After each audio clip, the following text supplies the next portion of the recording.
Hello everyone, welcome to Chetan Bharat learning and welcome to lecture 3 of medieval history. आज के lecture में हम start करेंगे Bhakti and Sufi movement, Bhakti and Sufi tradition से। Now lecture start करने से पहले ना मेरी आप लोगों से एक रिक्वेस्ट है। देखो ऐसा है कि मिडीवल हिस्ट्री में ना बहुत सारी रिलीजियस हिस्ट्री भी डिस्कस होती है।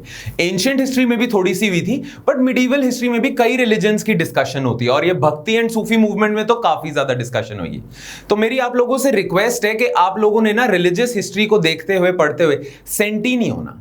वी एट सीबीएल हम लोग ना सारे रिलीजन्स की रिस्पेक्ट करते हैं, हिंदू, मुस्लिम, सिख, ईसाई, बुद्ध, जैन, सारे, इवन एथीस्ट की भी हम रिस्पेक्ट करते हैं। हम मानते हैं कि हमारे देश में फ्रीडम ऑफ रिलीजन है और जितने भी रिलीजन है हमारे देश के वो हमारे देश का गहना है, हम सबकी रिस्पेक्ट करते हैं। तो इसीलिए अगर कोई भी बात आपको ऐसा लगता है कुछ अच्छी नहीं लगती वगैरह, तो आप ये समझना कि हमारी कोई इंटेंशन नहीं है उसको ऑफेंड करने में, ठीक है। हमारी कोई इंटेंशन नहीं है किसी रिलीजन को ऑफेंड करने में और हमारी कोई इंटेंशन नहीं है कि किसी रिलीजन को डाउन प्ले करने के लिए। ऑलराइट, अगर हम ऐसा कर रहे हैं तो आप लोगों ने भी ऐसा करना है। कल मैं लाइव चैट के कमेंट्स देख रहा था, थोड़ी सी आर्ग्यूमेंट वगैरह शुरू हो गई थी रिलीजन वगैरह को लेके, तो प्लीज आप लोगों ने ऐसा नहीं करना है। हम भी सारे रिलीजन्स को रिस्पेक्ट करते हुए एक बिल्कुल निष्पक्ष सी डिस्कशन करेंगे इन रिलीजन्स के बारे में, रिलीजियस हिस्ट्री के बारे में। आपने भी उसे ऐसा ही लेना है। और हाँ, एक और चीज, कल मुझसे गुरु तेग बहादुर जी के लिए वर्ड डेथ निकल गया था। गुरु तेग बहादुर जी को शहीदी प्राप्त हुई थी, ठीक है, तो वो मुझसे डेथ का वर्ड निकल गया था, तो वो फ्लो में निकल गया था। अगेन मैं कह रहा हूं, आई अपोलोजाइज फॉर इट, बट मेरी कोई इंटेंशन ऐसे नहीं थी। वो फ्लो में मैंने डेथ वर्ड यूज कर दिया, इट वॉज शहीदी, आई एक्सेप्ट दैट, ठीक है। और अगर फ्लो में आगे मुझसे कभी ऐसे हो जाए तो आप लोगों ने ऑफेंड नहीं होना है, बस पॉइंट आउट कर देना है कि सर फ्लो में ये चीज निकल गई है, वैसे ऐसा होता नहीं है, ठीक है। ऑफेंड बिल्कुल नहीं होना है और औरों के कमेंट्स पे भी ऑफेंड नहीं होना है, ठीक है जी। ये चीज हमारी होती है, खत्म, क्लियर। चलो अब निष्पक्ष डिस्कशन करते हैं भक्ति एंड सूफी मूवमेंट के बारे में। ऑलराइट, नाउ ये जो भक्ति एंड सूफी मूवमेंट है ना, इसकी हमारी जो क्रोनोलॉजी होगी वो ना टाइमलाइन के हिसाब से होगी। सबसे पहले ना भक्ति मूवमेंट आई थी और जनरली आई थी साउथ इंडिया में।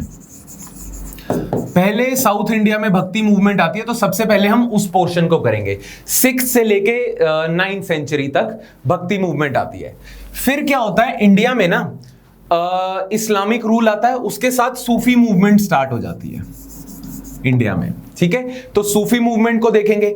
फिर नॉर्थ इंडिया में ना भक्ति मूवमेंट अच्छे से स्पीड पकड़ती है। सूफी मूवमेंट की एंट्री के बाद थोड़े टाइम बाद ही नॉर्थ इंडिया में भक्ति मूवमेंट वाले एरिया को हम देखेंगे, जिसमें हम कबीर दास, गुरु नानक देव जी, इन सब को देखेंगे, ठीक है। और सूफी और नॉर्थ इंडिया में जो भक्ति मूवमेंट है फिर वो पैरेलल चलती रहती है, पर एंट्री पहले सूफी की हुई, फिर बाद में ये सारी मूवमेंट्स की हुई। तो हम ना साउथ इंडिया वाले भक्ति मूवमेंट को पहले देखेंगे ना। भक्ति मूवमेंट समझने से पहले ना थोड़ा सा हमें बैकग्राउंड देखना पड़ेगा कि ये किस बैकग्राउंड में भक्ति मूवमेंट का राइज होता है। ऑलराइट, और वो बैकग्राउंड हमारा स्टार्ट होता है कुछ लेट एंशिएंट पीरियड और अर्ली मिडीवल पीरियड में। जैसा कि आप लोग जानते हो कि अर्ली मिडीवल पीरियड में और मिडीवल पीरियड में बहुत ज्यादा लोगों की मिक्सिंग होनी शुरू हो गई। बाहर से इस्लामिक इन्वेजन्स हुई हैं, बाहर से मुस्लिम्स आए हैं बहुत सारे, ठीक है। और मुस्लिम्स के आने की वजह से बहुत ज्यादा ट्रैवलिंग वगैरह हो रही थी, कल्चर्स मिक्स हो रहे थे, नई नई ऑक्यूपेशंस आ रही थी, नए नए टाउन्स बन रहे थे, नए नए शहर बन रहे थे जहां लोग एक दूसरे से बात करते हैं और आइडियाज एक्सचेंज करते हैं, ठीक है। तो बहुत ज्यादा मूवमेंट हो रही थी और जहां मूवमेंट होती है वहां डिस्कशंस होती है अलग अलग लोगों की और आइडियाज उत्पन्न होते हैं, ठीक है। कोई साउथ से इंसान आएगा, नॉर्थ में रहेगा, तो साउथ का कल्चर और नॉर्थ का कल्चर मिक्स होएगा, ये सारी चीजें होती हैं, ठीक है। नाउ हुआ क्या था कि ना लेट एंशिएंट पीरियड में ना बहुत सारे आइडियाज नए पॉपुलर होते जा रहे थे। एक आइडिया जो पॉपुलर हुआ था ना वो था ब्राह्मणिकल हिंदुइज्म वाले आइडियाज। ना ब्राह्मणिकल हिंदुइज्म, ब्राह्मणिकल हिंदुइज्म का एक आइडिया था लाइफ आफ्टर डेथ का, के cycle of birth and rebirth. उस जमाने में वो आइडिया बहुत पॉपुलर हो चुका था, इवन बुद्धिस्ट ने उस चीज को अपना लिया था कि इंसान जन्म लेता रहता है, अपने कर्मों के हिसाब से उसका नेक्स्ट जन्म होता है। तो ये आइडिया बड़ा पॉपुलर था, ठीक है, ब्राह्मणिक रीबर्थ का,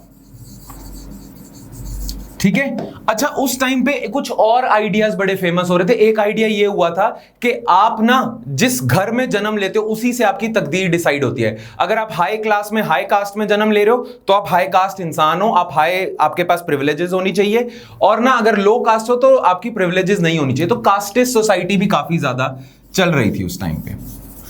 नाउ जितनी भी लोअर कास्ट थी ना, उनको ये चीजें इतनी पसंद नहीं आ रही थी, स्पेशली ये कास्टिस्ट वाली चीज, राइट। तो बहुत सारे लोग बुद्धिज्म और जैनिज्म की शरण में जाते जा रहे थे, क्योंकि वहां पे उनके खिलाफ डिस्क्रिमिनेशन इसके मुकाबले कम हो रहा था, राइट। बट ऐसा नहीं है कि हिंदुइज्म को लोग छोड़ के जाई जा रहे थे क्योंकि ऐसे कास्टिस्ट होता जा रहा था। हिंदुइज्म ने भी अपने आप को रिफॉर्म करना शुरू कर दिया, और काफी रेफॉर्मेशन के बाद हिंदुइज्म ने भी ऐसा कर लिया कि ना ये जो लोअर कास्ट के लोग हैं या जो दूर दराज के लोग हैं, जहां तक ब्राह्मणिकल हिंदुइज्म पहुंचा नहीं है, वो भी हिंदुइज्म का पार्ट हो जाए। नाउ आपको पता है गुप्ताज के टाइम पे ना पौराणिक लिटरेचर बहुत ज्यादा पॉपुलर हो गया था। हमने बात करी है ना कि गुप्ताज के टाइम में पुराणाज की एज आई है, पुराणिक लिटरेचर, जिसमें डिफरेंट गॉड्स एंड गॉडेसेस हैं, उनकी क्या डिस्कशंस, उनके बारे में कुछ लिखा हुआ है, उनकी माइथोलॉजीज वगैरह लिखी हुई हैं, ठीक है ना। पहले क्या होता था ब्राह्मणिकल हिंदुइज्म में कि लोअर कास्ट और विमेन, इन तक ये जो वेद वगैरह होते थे ना, इनको पढ़ने नहीं दिए जाते थे, इनसे दूर ही रखे जाते थे। तो ये जो वेद की एजुकेशन होती थी, ये जो स्क्रिप्चर्स की, रिलीजियस स्क्रिप्चर्स की एजुकेशन होती थी, ये सिर्फ एलीट आदमियों को दी जाती थी ना। पुराणों ने पता है क्या स्टार्ट करा, पुराणिक लिटरेचर ने एक चीज तो स्टार्ट करी कि इसे ना सिंपल संस्कृत में लिखना शुरू कर दिया, सिंपल लैंग्वेज में लिखना शुरू कर दिया, ताकि इसे विमेन भी अंडरस्टैंड कर सके और लोअर कास्ट के लोग भी अंडरस्टैंड कर सके, ठीक है। The so called the lower caste, मतलब होता है ना जो सोसाइटी में जिनको नीचे दबाया हुआ था, जो पिछड़े थे, उनको भी, क्योंकि वो लोग गुस्सा हो रहे थे अब, तो उनको भी इंक्लूड करने के लिए आपने इसे सिंपल में करना शुरू कर दिया, और आपने ये रियलाइजेशन करी कि रिलीजन भगवान सबका है, ठीक है। तो पौराणिक हिंदुइज्म से भगवान सबका होने लग गया, आपने सिंपल रखा, जिससे लोअर कास्ट और विमेन के इंक्लूजन करने की कोशिश करी। अच्छा, बहुत सारी ऐसे जगहें थी, बहुत सारे ऐसे एरियाज थे जहां के लोकल गॉड्स थे, वो पौराणिक गॉड्स नहीं थे, उनके लोकल डीटीज वगैरह थे, लोकल गॉड्स वगैरह होते थे, ठीक है। तो पौराणिक हिंदुइज्म ने उन local gods, local culture, local religious practices को भी ना कोऑप्ट कर लिया, ठीक है। तो इन्होंने लोकल फोक, जो भी लोकल टेल्स होती थी, लोकल गॉड्स होते थे, उन्हें भी कोऑप्ट कर लिया। जैसे एक इसका एग्जांपल पता है क्या है, उड़ीसा में ना एक जगह है पुरी, जगन, है ना, पुरी एक जगह है, वहां के आसपास के रीजन में ना एक गॉड फेमस है, जगन्नाथ, ठीक है। जगन्नाथपुरी का टेंपल भी बना हुआ है ना। वहां के आसपास के ट्राइबल्स और लोग कई सदियों से जगन्नाथ को पूजते आ रहे हैं। तो पौराणिक हिंदुइज्म ने क्या करा, पौराणिक हिंदुइज्म से क्या हुआ है कि जो जगन्नाथ है ना, उन्हें विष्णु का ही अवतार मानना शुरू कर दिया, ठीक है। तो जगन्नाथ गॉड को आपने पौराणिक हिंदुइज्म का ही पार्ट बना दिया, विष्णु का ही वो अवतार माने जाते हैं आपसे। और इससे क्या हुआ, ये जो लोकल ट्रेडिशन के लोग थे, उस उड़ीसा के लोकल लोग थे, अब वो भी पौराणिक हिंदुइज्म का पार्ट हो गए। तो जगन्नाथ गॉड को आपने विष्णु का अवतार में हो गए, वो कन्वर्ट तो नहीं हुए, मतलब विष्णु का अवतार उन्हें बताया जाता है, और इससे ये लोग भी अब इसका ही पार्ट है, पौराणिक हिंदुइज्म का ही पार्ट है। और एक तरह से ये जो संस्कृत स्कॉलर्स हैं, ये पौराणिक हिंदुइज्म के स्कॉलर्स हैं, इन्होंने उन लोगों को भी कोऑप्ट कर लिया है। ऑलराइट, तो इसी तरीके से क्या हो रहा था कि जहां जहां तक ब्राह्मणिकल हिंदुइज्म जो काफी रिस्ट्रिक्टिव था, फैला नहीं हुआ था, पौराणिक हिंदुइज्म ने कोशिश करी कि उसे फैलाया जाए, ठीक है। जो लोग के अपने लोकल गॉड्स हैं उनको कोऑप्ट करा जाए, और जो लोगों और जो आपके ऑलरेडी हिंदू कल्चर में हैं बट उन तक रिलीजियस स्टडीज एक्सेसिबल नहीं है, जैसे लोअर कास्ट हो गई या विमेन हो गई, उन तक भी आपने एक्सेसिबल करने की कोशिश करी। नाउ सोशियोलॉजिस्ट इस चीज को पता क्या कहते हैं, सोशियोलॉजिस्ट इसे कहते हैं mixing of greater and little tradition. ध्यान से सुनना, इस समय मिक्सिंग ऑफ ग्रेटर ट्रेडिशन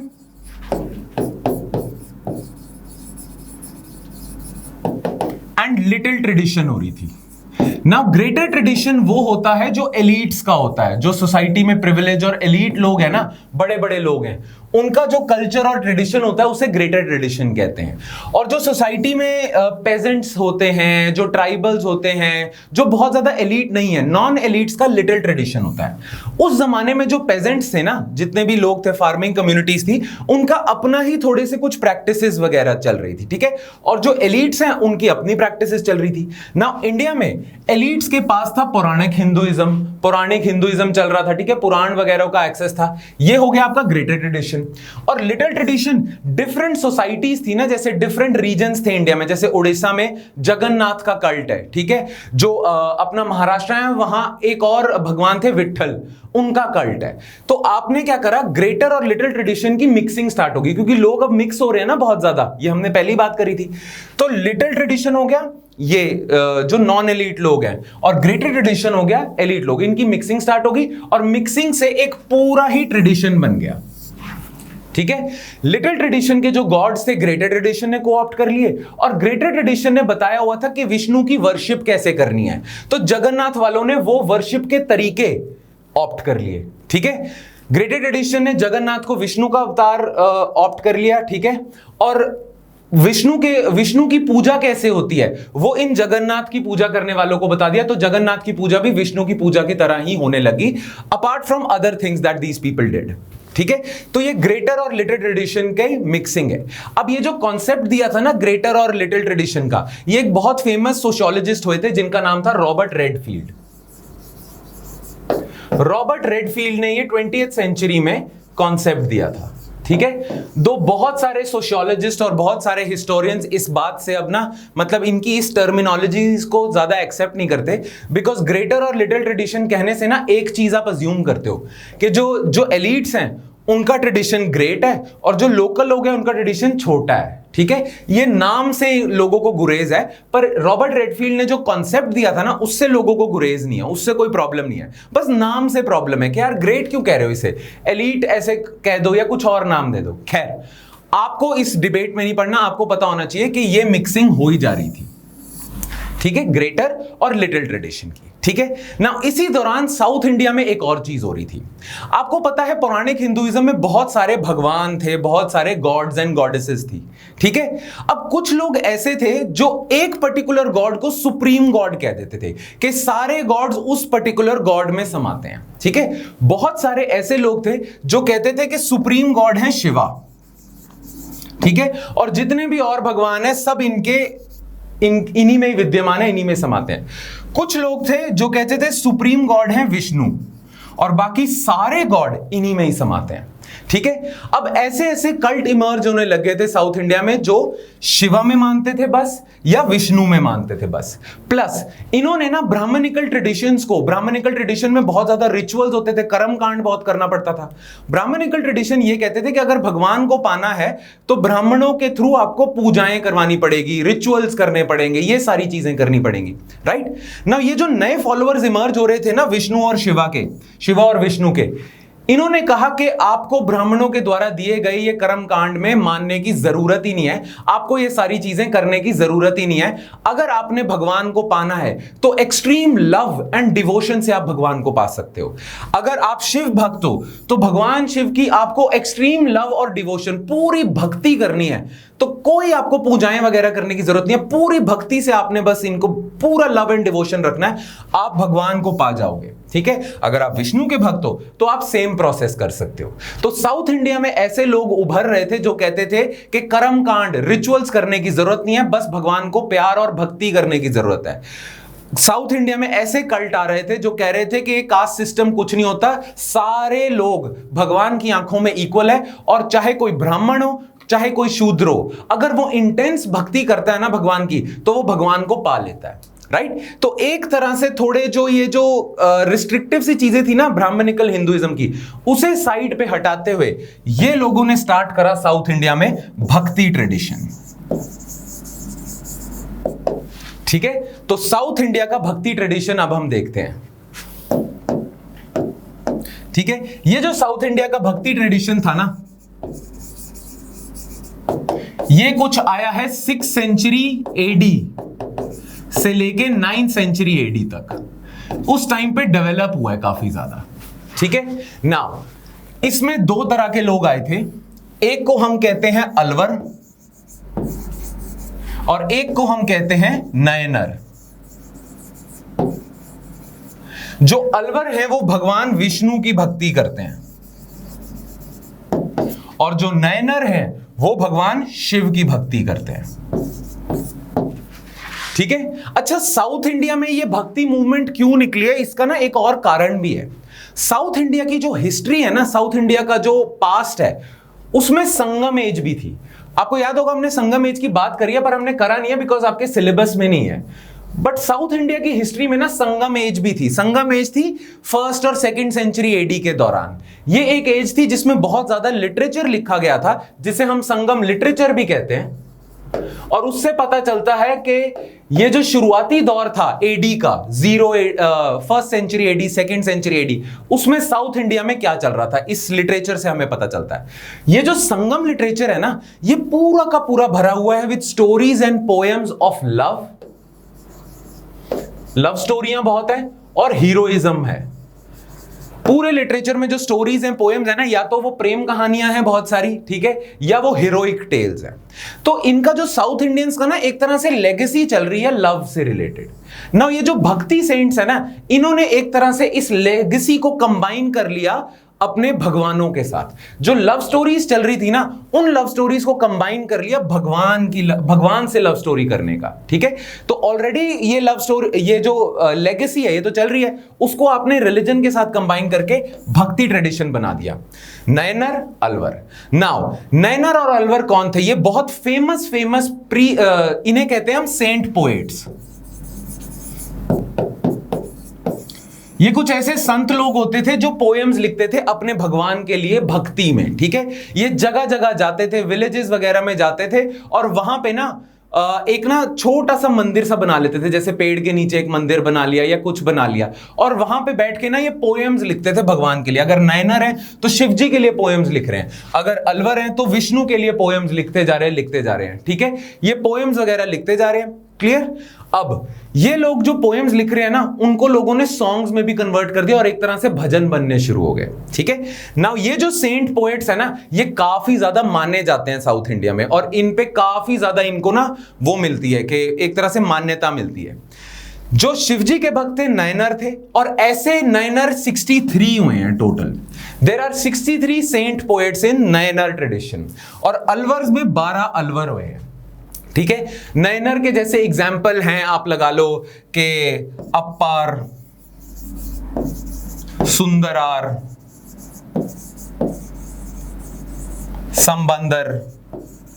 संबंदार, ये बड़े फेमस कुछ ना इनके नयनर फेमस हैं। अच्छा, नयनर एक और चीज कहते हैं, नयनर और अलवर दोनों, ये दोनों कास्टिज्म में नहीं मानते। ये कहते हैं कोई भी भगवान के इंटेंस पूजा वगैरह करे वो भगवान, मतलब भगवान को पालेगा। अच्छा, विमेन को जनरली सेपरेट स्टेटस दिया जाता था ना। विमेन का ऐसा होता था कि क्या कहते हैं कि ये इनका भगवान से लेना देना नहीं, इन्हें पूजा पाठ में पढ़ने की जरूरत नहीं है, ठीक है। इन्होंने विमेन के लिए भी ओपन कर दिया। कुछ ऐसे नयनर भी हुए हैं जो फीमेल नाइनर्स भी हुए हैं, ठीक है। एक बहुत ही फेमस फीमेल नाइनर थी जिनका नाम था कराईकल,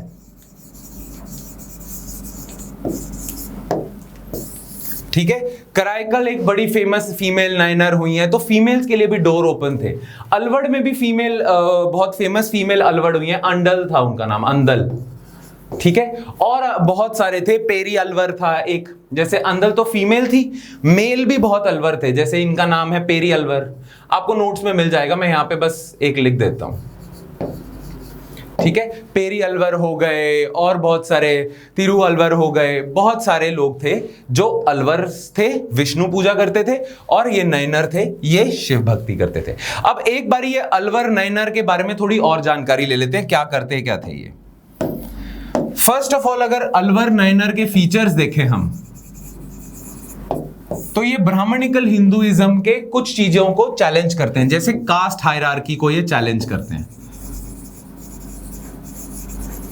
कास्ट हायरार्की को ये चैलेंज करते हैं। दूसरा, विमेन एंट्री रखते हैं, क्योंकि कई फीमेल अलवर या नयनर हुई हैं, ठीक है, ये करते हैं। तीसरा इनका फीचर है कि ये जगह जगह पे जाते थे और छोटी छोटी श्राइन्स बना देते थे,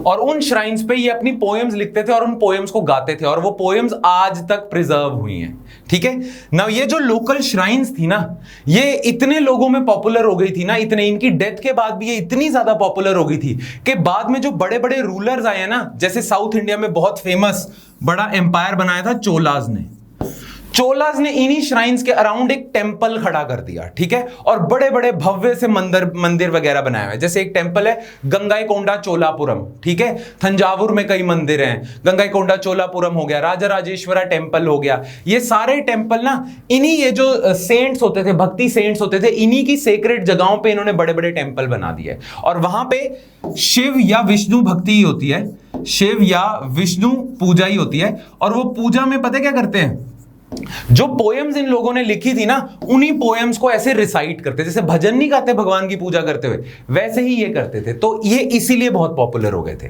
ठीक है।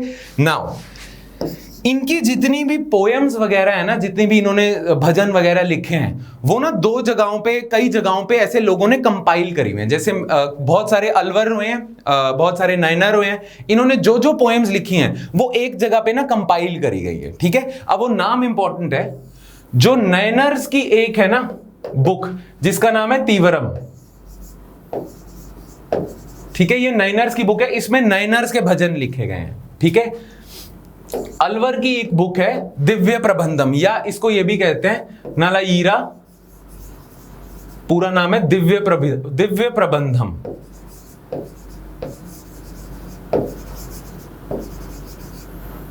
धम यहां पूरा कंप्लीट नहीं हो रहा,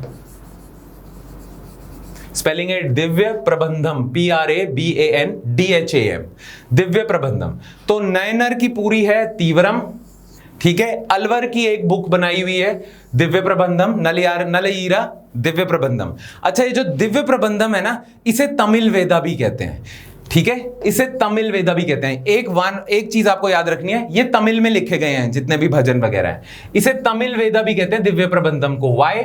एक तरह से ये कहने का इनका मतलब है कि आप ये मानते हो ना कि सबसे ज्यादा हाईएस्ट अगर कोई बुक्स है तो वो वेदा है, तो तमिलनाडु की भी एक हाई बुक है जिसका नाम है नलयिरा दिव्य प्रबंधम, वो भी हाई बुक है। ये तमिलनाडु की वेदा है, ये तमिलनाडु का वेद है इसमें, ठीक है। तो हाई स्टेटस देने के लिए इसे तमिल वेदा भी कहते हैं, ठीक है। एक तरह से इनका ये कहना कि ऋग्वेद, यजुर्वेद, सामवेद, अथर्ववेद नहीं है, हमारा भी वेद काफी वो है, हमारा ये बुक भी वेद की अथॉरिटी के जैसा ही है। तो आपको याद रखना, पूछ सकते हैं कि नलयिरा दिव्य प्रबंधम या खाली दिव्य प्रबंधम लिखेंगे, ऐसे लिख देंगे which of the following books is also known as Tamil Veda, तो ऑप्शंस दे देंगे आपको, तो नलयिरा दिव्य प्रबंधम को कहते हैं, ठीक है। चलो, तो ये था सारा सिस्टम इनका, ये इनकी बुक्स थी, ये इनके लोग थे जो मैंने लिखा है। जैसे नयनर के थे अप्पर, सुंदरार, संबदार और कराईकाल थी एक फीमेल। इनमें थे कि पेरी अलवर वगैरह थे, नामचक अलवर थे, अंडल थी जो फीमेल थी अलवर में, ठीक है। तो ये अलवर थे, नयनर थे, क्लियर। ये साउथ इंडिया के जो भी आपको भक्ति मूवमेंट है, आपको बस इतना पता होना चाहिए अलवर नयनर के बारे में, क्लियर। और ये इनकी बुक्स थी, तीवरम फॉर नयनर, अलवर के लिए Divya Prabandham. Now south India में दो और डेवलपमेंट्स हुई थी जिन्होंने एक तरह से इंस्पायर करा था नॉर्थ इंडिया की भक्ति मूवमेंट को, तो एक बारी उसे भी देख लेते हैं, फिर हम सूफी की तरफ आएंगे, ठीक है। एक तो लोग इंसान हुए थे शंकरा, जो केरला में हुए थे, ठीक है, 8th सेंचुरी में हुए थे। इन्होंने फिलॉसफी दी थी अद्वैत की, ये याद रखना आपने। शंकरा ने केरला में ये हुए थे 8th सेंचुरी में, इन्होंने फिलॉसफी दी थी अद्वैत की। ना अद्वैत का मतलब क्या होता है? शंकरा कहते हैं कि एक तो ना ये जो जितनी भी रियलिटी है, ये जितना भी आप आसपास चीजें देख रहे हो, जितनी भी चीजें देख रहे हो, ये सब झूठ है, ये सब ड्रीम है, ये सब मोह माया है, ये सब माया है, ये सच नहीं है। जितने भी आप आसपास आप जीवन जी रहे हो ना, ये माया है, ये सच कुछ भी नहीं है, ठीक है। सच क्या है? सच है एक universal soul. There is one universal soul जिसका नाम इन्होंने रखा है ब्रह्मा, या ब्राह्मण कह देते हैं, ब्रह्मा, ये यूनिवर्सल सोल है। और हम सब जो लोग हैं ना, हम हैं आत्मा, आत्मन या आत्मा कह देते हैं, ठीक है ना। ये कहते हैं, शंकरा कहते हैं कि माया ये तो कुछ भी नहीं है, झूठ है, ठीक है। ब्रह्मा है यूनिवर्सल सोल, और उसी ब्रह्मा में से निकली हुई है इंडिविजुअल सोल्स जो हम सब में है, आत्मा। अगर हम अपना जीवन अच्छे से जिए और प्रॉपर मेडिटेशन वगैरह करें और ये पहचान लें कि ये जो सारी जो चीजें हैं ये सत्य नहीं है, ये माया है, जब हम ये पहचान लेंगे कि ये सारी चीजें झूठ है, ये सब माया है, और प्रॉपर ऐसे ट्रेनिंग वगैरह से मेडिटेशन वगैरह करते रहेंगे, तो हम अपनी लाइफ के एंड में यही आत्मा ब्रह्मा से मिल जाएगी, ठीक है, तो इनका जो कॉन्सेप्ट है अद्वैत का मतलब है ब्राह्मण या ब्रह्मा यूनिवर्सल सोल और आत्मा इंडिविजुअल सोल, ये एक ही है, इज इक्वल टू, ये एक ही है। थोड़े टाइम के लिए हम ब्रह्मा से अलग होके आत्मा बन के इस पृथ्वी पे घूम रहे हैं, माया में घूम रहे हैं, ठीक है। जैसे ही अगर हम अपना ये माया को पहचान लेंगे, हम वापस ब्रह्मा में चले जाएंगे और हम एक हो जाएंगे। तो आत्मा और ब्रह्मा एक ही है, ठीक है। एंड वो ये कहते हैं कि ये जो ब्रह्मा है, यूनिवर्सल सोल है, इसका कोई रूप आकार कुछ भी नहीं है, ये मतलब बिना एट्रीब्यूट्स के है, ये यूनिवर्सल सोल है, ठीक है, कोई रूप आकार इनका कुछ नहीं है, ठीक है। ये तो आपके कहते हैं शंकरा, तो आपको याद रखना शंकरा ने दी थी अद्वैत फिलॉसफी। फिर 11वीं सेंचुरी में आते हैं रामानुजा, और रामानुजा वो इंसान है जिनकी वजह से कहते हैं शायद कि इन्होंने नॉर्थ इंडिया की भक्ति मूवमेंट को एक तरह से इंस्पायर करा था, एक ब्रांच को। रामानुजा फिलॉसफी देते हैं विशिष्ट अद्वैत।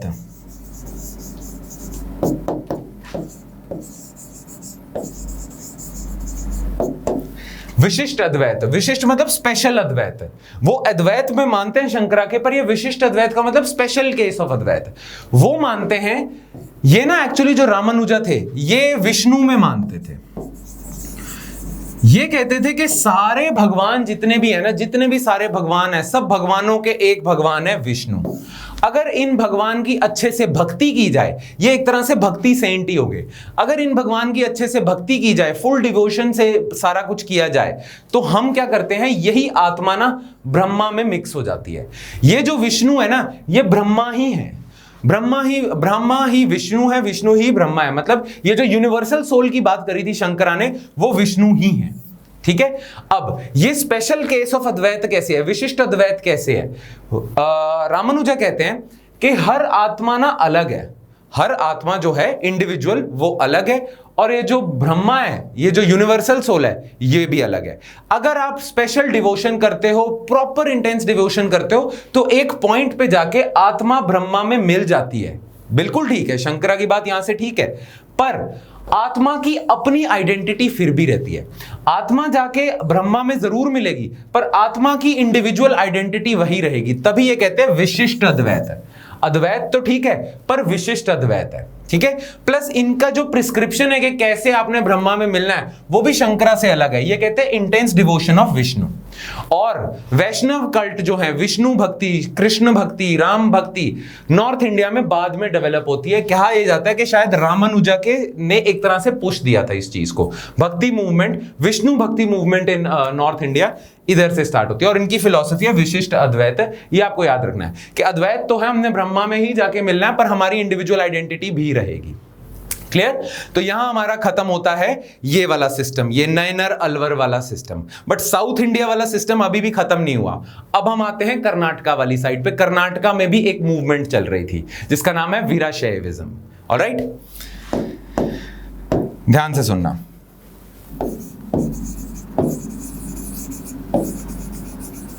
वीराशैविज्म, और इसके फाउंडर थे बासवाना। बासवाना कहते हैं कि एक ही भगवान है, जो है शिव भगवान, वो ही है। तो जो वीराशैवाइट्स होते हैं या जो बासवाना के ये जो लोग होते हैं, ये भगवान शिव की भक्ति करते हैं, भगवान शिव के होते हैं, ठीक है। और भगवान शिव के एक स्पेशल रूप को ये वर्शिप करते हैं, लिंग की वर्शिप करते हैं, ठीक है। तो ये लिंग वर्शिप करते हैं, तभी इन्हें लिंगायत भी कहा जाता है। इनकी कम्युनिटी को लिंगायत भी कहा जाता है। और कर्नाटका में बड़ी पॉलिटिकली डोमिनेंट कम्युनिटी है, इनके बिना इलेक्शन नहीं जीता जाता, इतने ज्यादा है ये लिंगायत, ठीक है। ये शिव जी की लिंग की वर्शिप करते हैं, तो इन्हें लिंगायत कहा जाता है। जो अभी करंट सीएम भी है ना कर्नाटका के, येदुरप्पा, वो भी लिंगायत ही है। ये लिंगायत समाज के वोट ठीक ठाक पड़ते हैं, तो पॉलिटिकली भी एक्टिव है बहुत ज्यादा। नाउ वीराशैविज्म में जो बासवाना ने दिया था ना, उसके कुछ फीचर्स हैं। एक, अगेन ये कास्ट में बिलीव नहीं करते, ये कास्ट को तो काफी अगेंस्ट है। As a matter of fact ये ब्राह्मणिकल हिंदुइज्म के काफी अगेंस्ट है, तो कास्ट हायरार्की को नहीं मानते। विमेन को ये इक्वल स्टेटस देना चाहते हैं, वुमेन को इंफीरियर स्टेटस नहीं देते, ठीक है। तीसरी चीज ये मानते हैं कि जब किसी इंसान की डेथ होती है, वो शिव में ही विलीन हो जाता है, वो शिव में ही चले जाता है। ये नहीं मानते रीबर्थ की चीज को, ठीक है, ये नहीं मानते कि रीबर्थ वगैरह जैसी भी कोई चीज होती है, रीबर्थ कुछ नहीं होता, जन्म जुनम कुछ नहीं लेते, एक बंदा मरता है तो शिव जी में ही विलीन हो जाता है। ठीक है, इसीलिए ये अपने जो डेड होते हैं ना, इनके जो डेड, उनको ये जलाते नहीं है, क्रिमेशन नहीं करते उनका, ये उनको दफना देते हैं। ठीक है, दे बरी देयर डेड। क्लियर? तो एक तरह से because they don't believe in rebirth वगैरह, दे बरी देयर डेड।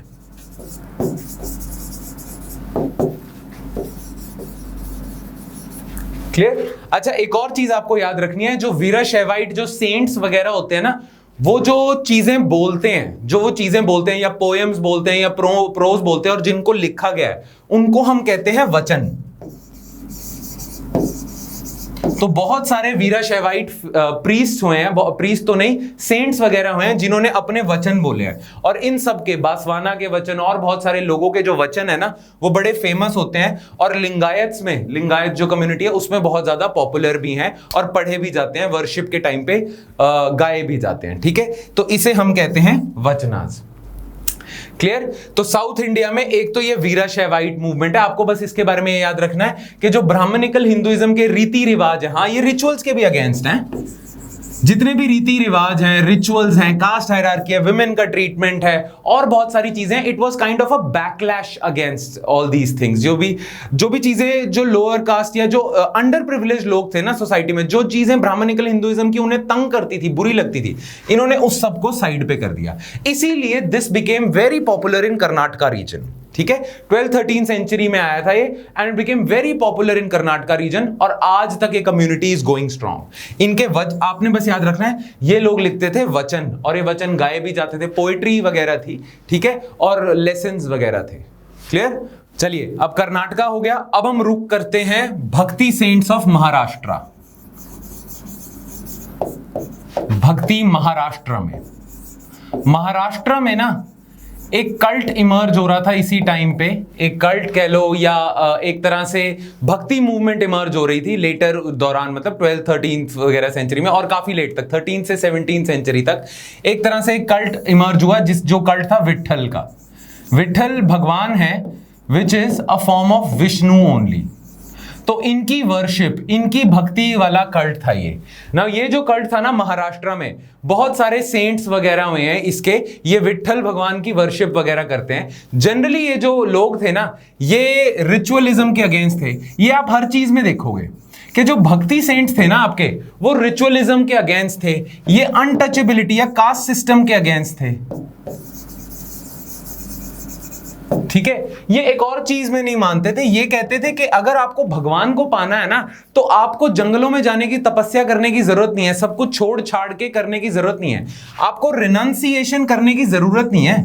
जनरली हमारे टाइम, उस टाइम पे और कई जगहों पे आजकल ये भी माना जाता है ना कि अगर भगवान को पाना है तो सब छोड़ छाड़ के चले जाओ और आप मतलब तपस्या वगैरह करो तो आप भगवान को पा सकते हो।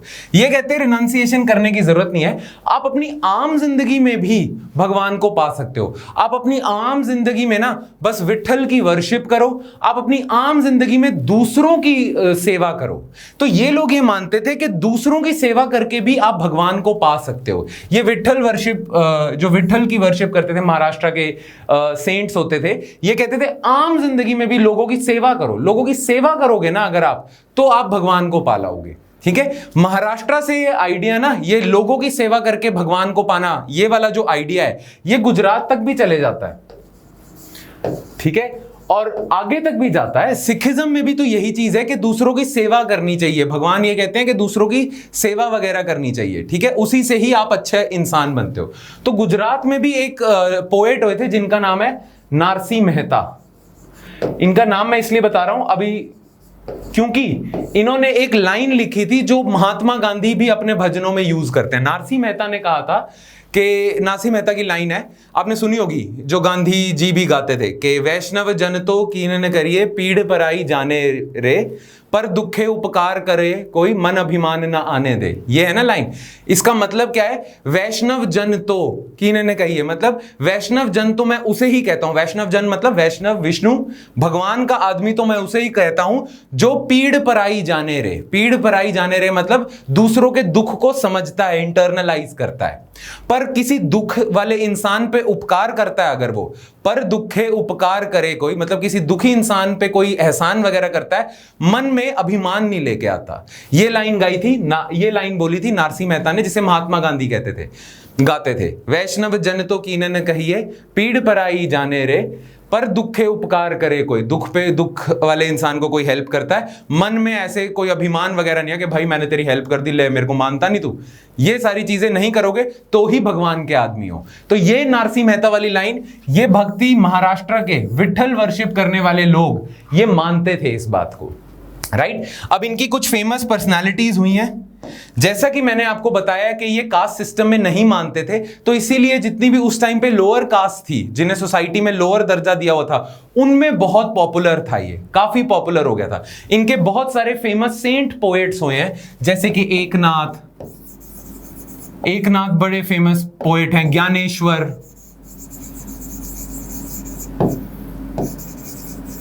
तुकाराम, संत तुकाराम। और फीमेल्स को भी अलाउ करते थे, क्योंकि फीमेल्स सारे भक्ति में देख लो कि फीमेल्स के लिए दर्जा है।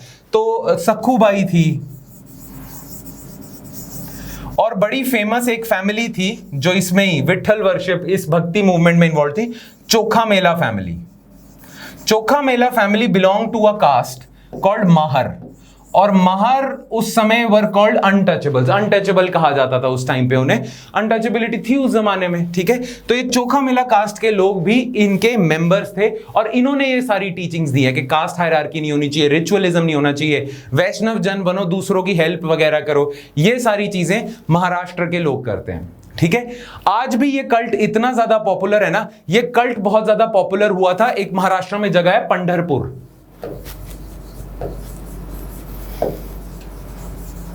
वहां इन्होंने अपनी श्राइन बनाई हुई है। तो जो इस भक्ति इन सेंट्स में मानते हैं ना, एक ना सेक्ट बना हुआ है, रिलीजियस सेक्ट है, जिसका नाम है वरकारी सेक्ट।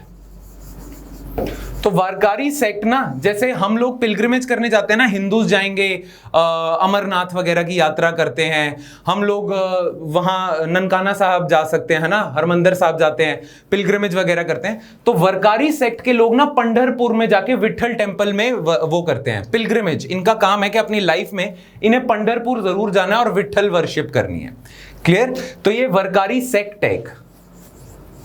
तो ये लोग थे, अगेन आपको याद रखना, पंढरपुर में लॉर्ड विठल की श्राइन है, और वरकारी सेक्ट के लोग वहां जाते हैं। वरकारी सेक्ट के वो लोग वही हैं जो इनमें मानते हैं। क्लियर?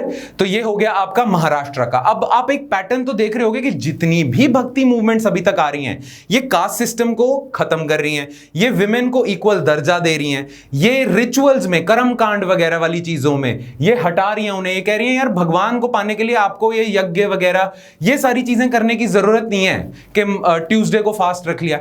एक तो किसी ने, किसी भक्ति सेंट ने ये पोएम भी लिखी है, कि सूफीज ने भी लिखी है कि यार मतलब मेरे को फास्ट करने की जरूरत नहीं है, कोई भी पूजा करने की जरूरत नहीं है, बस भगवान से प्यार करने की जरूरत है, भक्ति करने की जरूरत है, और आप भगवान को पालोगे। ठीक है? तो ये लोग थे जो ये कहते थे। ठीक है? और गुजरात में भी इनका आइडिया फेमस हो गया, हमने देख लिया। और कल्चर के पॉइंट ऑफ व्यू से भी आपको पता चल गया नरसिंह मेहता की वो लाइन जो महात्मा गांधी गाते हैं, वैष्णव जन। क्लियर? तो इसके साथ हमारा खत्म होता है महाराष्ट्र वाला सारा चीज। ठीक है? नाउ एक और चीज मैं आपको जो बताना चाहूंगा ना, वो ये है कि ये जो जितने भी साउथ इंडिया के भक्ति सेंट्स हैं ना, इनके बारे में हमें पता कैसे चलता है, इनकी लाइफ के बारे में हमें कैसे पता चलता है, इनके आइडियाज के बारे में कैसे पता चलता है। पहली बात तो इन्होंने जो लाइनें लिखी हुई, इन्होंने जो पोएम्स लिखी हुई हैं, ठीक है, इन्होंने जो वीराशैवाइट्स ने वचन लिखे हुए हैं। अच्छा, एंड बाय द वे, ये जो महाराष्ट्र के लोग थे ना, एकनाथ, तुकाराम, सखूबाई, ये लोग जो थे, ये जो लाइनें लिखते थे ना, ये जो पोएम्स वगैरह गाते थे, उन्हें हम कहते हैं अभंग। याद रखना ये चीज। तो वीराशैवाइट्स वचन लिखते थे, महाराष्ट्र के भक्ति सेंट्स अभंग्स, ये वो पोएम्स होती थी जो ट्यून के साथ भी होती थी, एज भजन भी गाते थे इन्हें, अभंग्स। ठीक है, तो एक तो भक्ति सेंट्स के बारे में हमें आइडिया लगता है इनकी पोएम्स, इनके लिटरेरी वर्क्स, इनके वचनों से, इनके अभंग से। और एक और सोर्स है हमारा विच इज कॉल्ड हेजियोग्राफीज, ये याद रखना है। Now what are hagiographies? बहुत सारे लोगों ने इन भक्ति सेंट्स की लाइफ के ऊपर लिखा हुआ है, जैसे बायोग्राफी होती है ना, ऑटोबायोग्राफी होती है, तो लोगों ने इन भक्ति सेंट्स के लाइफ के ऊपर लिखा हुआ है, उन्हें हम हेजियोग्राफीज कहते हैं। जो सेंट्स वगैरह होते हैं ना, उनकी लाइफ के बारे में जो लिखते हो आप, उन्हें हेजियोग्राफीज कहते हैं। तो इन हेजियोग्राफीज से और इनकी जो रचनाएं हैं, इनके अभंग है, इनके वचन है, उनसे हमें आइडिया लगता है इनके आइडियाज के बारे में, इनकी लाइफ के बारे में और इनकी टीचिंग्स के बारे में। ऑलराइट, तो इसी के साथ हमारा खत्म होता है साउथ इंडिया वाला सिस्टम सारा। ठीक है, अब हम आ जाते हैं सूफी मूवमेंट पे, क्योंकि सूफी के साथ साथ हम करेंगे नॉर्थ इंडिया में जो भक्ति चल रही, भक्ति आएगी अभी। ठीक है, अब हम आ जाते हैं, साउथ इंडिया हमारा हो गया, अब हम आ जाते हैं नॉर्थ इंडिया पे, जहां पे हम नॉर्थ इंडिया में भक्ति मूवमेंट और सूफीज्म करेंगे। नॉर्थ इंडिया ना, आप लोग सोच रहे होंगे कि साउथ इंडिया में इतनी जल्दी भक्ति मूवमेंट स्टार्ट होगी, नॉर्थ इंडिया में वो भक्ति मूवमेंट स्टार्ट क्यों नहीं हुई? नॉर्थ इंडिया में ना भक्ति मूवमेंट स्टार्ट होती है कुछ 14th सेंचुरी से, 14th-15th सेंचुरी से स्टार्ट होती है और फिर आगे तक चलती है। बट जो आपका साउथ इंडिया में तो 6th सेंचुरी से 7th सेंचुरी से भक्ति मूवमेंट स्टार्ट हो गई थी ना। नॉर्थ इंडिया की ऐसी खास बात क्या है, मतलब नॉर्थ इंडिया में भक्ति मूवमेंट क्यों नहीं आ पा रही है? वेल, इसके ना दो कारण है। ठीक है, एक तो यह है कि नॉर्थ इंडिया में अप टिल दिल्ली सल्तनत है ना, जब तक मुस्लिम रूलर्स नहीं आते, तब तक ना राजपूत्स का कंट्रोल था नॉर्थ इंडिया में जनरली, और राजपूत्स जनरली पेट्रनाइज्ड ब्राह्मणिकल ट्रेडिशंस, है ना, तो ये पेट्रन थे ब्राह्मणिज्म के।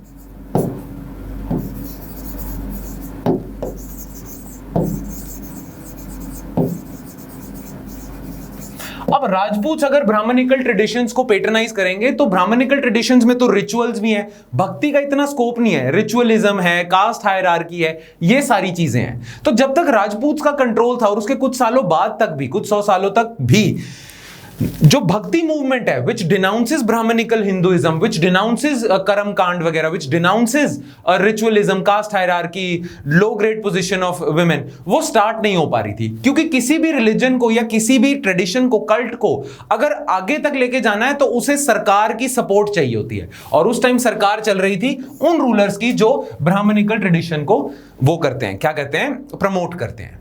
पर इसका मतलब ये नहीं है कि उस टाइम पे ब्राह्मणिकल ट्रेडिशन को रिनाउंस करने वाले लोग एग्जिस्ट नहीं करते थे। उस टाइम पे भी एक और टाइप के लोगों का कल्ट चल रहा था जिन्हें हम कहते हैं नाथपंथी। नाथपंथी, सिद्धचार्य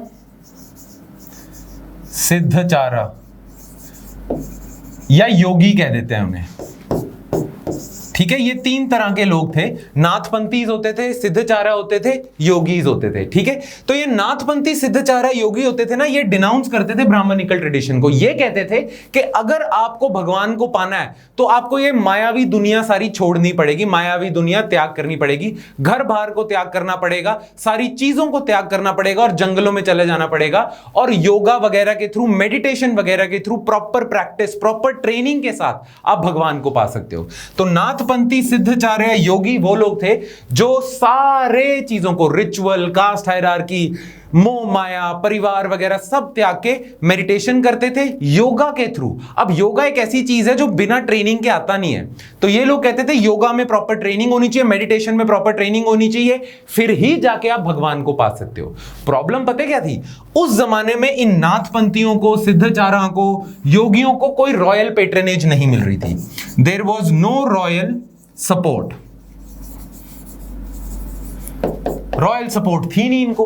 अच्छा, रॉयल सपोर्ट नहीं होगी तो इतने पॉपुलर नहीं होंगे, लोगों को पता था इनके बारे में और कई लोग इन्हें फॉलो भी करते थे, पर ये इतने पॉपुलर नहीं हो रहे थे। ठीक है, तो इन दोनों रीजंस की वजह से ये जो ब्राह्मणिकल ट्रेडिशन है ये चैलेंज नहीं हो रहा था, ये जो रिचुअल्स वाला ट्रेडिशन है, कास्ट हायरार्की वाला ट्रेडिशन है, चैलेंज नहीं हो रहा था, और इसी वजह से जो एक्चुअली अगर भक्ति ट्रेडिशन हो सकते थे नॉर्थ इंडिया में वो ऊपर नहीं हो रहे थे क्योंकि रॉयल पेट्रनेज नहीं मिल रही। ठीक है, अब यहीं पे हम स्टडी करते हैं इस चीज को को, नॉर्थ इंडिया की भक्ति वाली ट्रेडिशन को रोकते हैं और यहां पे आगाज करते हैं सूफीज्म का, क्योंकि सूफीज्म के आने के बाद से ही नॉर्थ इंडिया भक्ति को भी एक पुश मिला है। कैसे मिला है हम देखते हैं अभी, ठीक है। तो अब हम देखते हैं सूफीज्म को।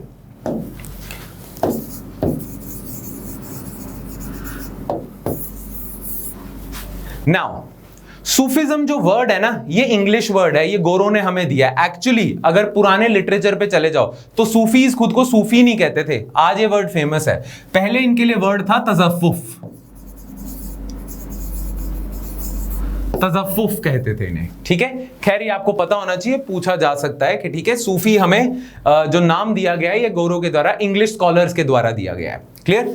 नाउ सूफीज्म इंडिया में कैसे आया? जैसा कि हम जानते हैं कि मिडीवल पीरियड में मुस्लिम्स की मूवमेंट इंडिया की तरफ बहुत ज्यादा होने लग गई। मुस्लिम रूलर्स की ही नहीं, बहुत सारे और मुस्लिम मर्चेंट्स, अरब मर्चेंट्स वगैरह थे, इनकी मूवमेंट बहुत ज्यादा होने लगी। मुस्लिम ट्रैवलर्स की बहुत ज्यादा मूवमेंट होने लगी।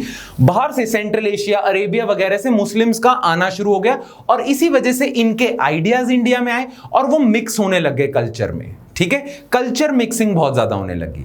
क्लियर। जैसे अरब मर्चेंट्स आए हैं बहुत सारे साउथ इंडिया में, साउथ इंडिया में अरब मर्चेंट्स, आपको पता है केरला में ऑलरेडी एक फेमस मॉस्क है जो बहुत पुराना है, ठीक है। और नॉर्थ इंडिया वाली साइड पे सेंट्रल एशिया वगैरह से लोग आते थे। क्लियर। ट्रैवलर्स वगैरह तो आ रहे थे, कल्चर मिक्सिंग तो हो ही रही थी। बट हुआ क्या, एकदम से ना मुस्लिम रूलर्स भी आने शुरू हो जाते हैं और स्टार्ट होता है पीरियड दिल्ली सल्तनत का। ना जैसे ही मुस्लिम रूलर्स आएंगे, ऑब्वियस सी बात है ये ब्राह्मणिकल प्रीस्ट को, ब्राह्मणिकल ट्रेडिशन को पेट्रनाइज तो नहीं करेंगे, राइट ना। मुस्लिम्स का ना एक चीज है, जितने भी ये दिल्ली सल्तनत के सुल्तान थे ना, इन्हें रिलीजियस लीडर्स की सपोर्ट चाहिए होती थी। अब इस्लामिक वर्ल्ड में रिलीजियस लीडर्स कौन है? उलेमा, जो मौलवी वगैरह होते थे, उलेमा। उलेमा पता है कि इन्हें टाइटल दिया जाता है, इस्लामिक स्कॉलर्स को दिया जाता है। जो उलेमा होते थे ना, एक तरह के जूरिस्ट होते थे। उलेमा का काम होता था कि इस्लामिक लॉ को इंटरप्रेट करना, और जैसी ही इन उलेमाओं की इंटरप्रिटेशन होगी, एक सुल्तान को उसी हिसाब से अपनी वो चलानी है। हर मुस्लिम रूलर को यह आदेश दिया जाता था कि उसे अपना जो राज्य है, उसे अपनी जो सल्तनत है, वो शरिया के हिसाब से चलानी है। शरिया या शरीयत कह देते हैं ना। शरीयत क्या है? शरीयत is nothing but Islamic law.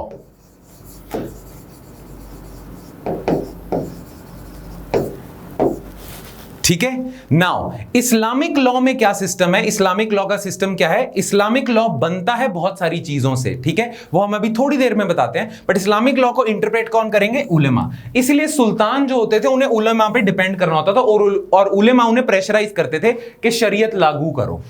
ना जो शरीयत है ना, शरीयत मतलब इस्लामिक लॉ, और जो भी रूलर आएगा उसे शरीयत लगानी पड़ेगी। शरीयत बनती कैसे है? शरीयत, ये लॉ आता कहां से है? बहुत सारे सोर्सेज हैं लॉ के। एक तो आपका सोर्स है कुरान शरीफ। कुरान आपका सोर्स है, कुरान में जो जो आयतें लिखी हैं वैसा वैसा आपको फॉलो करना चाहिए।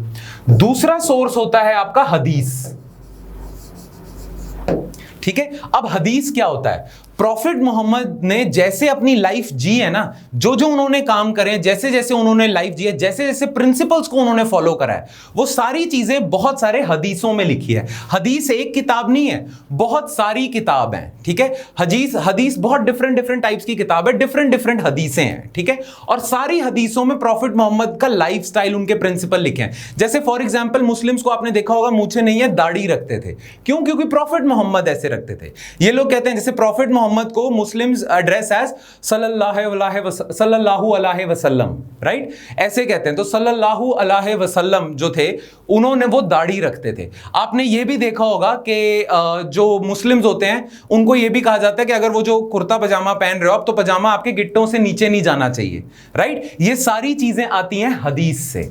हदीस और कुरान से ही आता है कि आपको शराब को हराम डिक्लेयर करना, शराब इज रॉन्ग, ठीक है। ये सारी चीजें इनसे आती हैं। बट दो और सोर्सेज हैं इस्लामिक लॉ के, शरीयत के दो और सोर्सेज हैं। एक तो कुरान है, एक हदीस है, तीसरा सोर्स कहते हैं किया।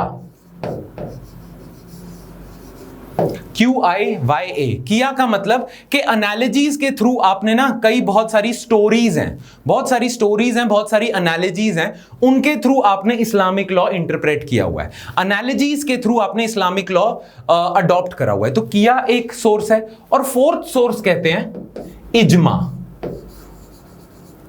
इजमा का मतलब क्या होता है? इजमा का मतलब है कि जो पूरी मुस्लिम उम्मा है ना, सारी मुस्लिम उम्मा है, वो कंसेंसस से भी कोई लॉ बना सकती है कि सारे मुसलमान डिसाइड करें कि अब से ये लॉ है, तो उससे भी लॉ बन सकता है। तो इजमा, तो शरीयत के ना ये 4 सोर्सेज हैं, कुरान है, हदीस है, किया है, इजमा है। क्लियर? नाउ हर सुल्तान को उलेमा की तरफ से ये वो आता था कि आपने शरीयत अपनानी है। कोई भी सुल्तान हो, चाहे खलजी हो, चाहे स्ट्रांग से स्ट्रांग सुल्तान हो, उसको भी उलेमा पे डिपेंड करना पड़ता था। और आपको याद होगा जब हमने मुगल्स करा था, अकबर की भी बड़ी प्रॉब्लम होती थी इन उलेमाओं से। नाउ उलेमा वो हैं, जूरिस्ट हैं, ये इस्लामिक लॉ को इंटरप्रेट करते हैं, ये शरीयत को इंटरप्रेट करते हैं, और जैसा ये इंटरप्रेट करेंगे वही सच होगा।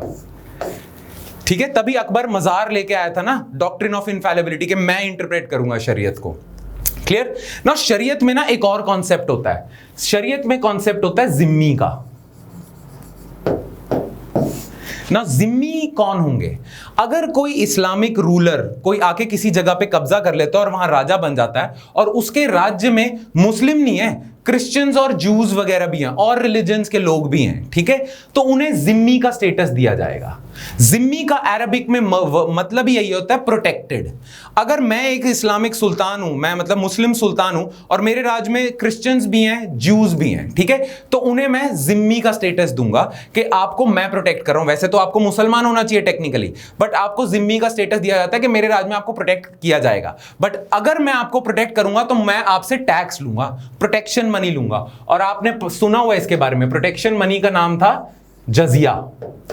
तो जो भी नॉन मुस्लिम्स होते थे ना, उन पे टैक्स लगाना पड़ता था, उन पे जजिया वगैरह लगाना पड़ता था।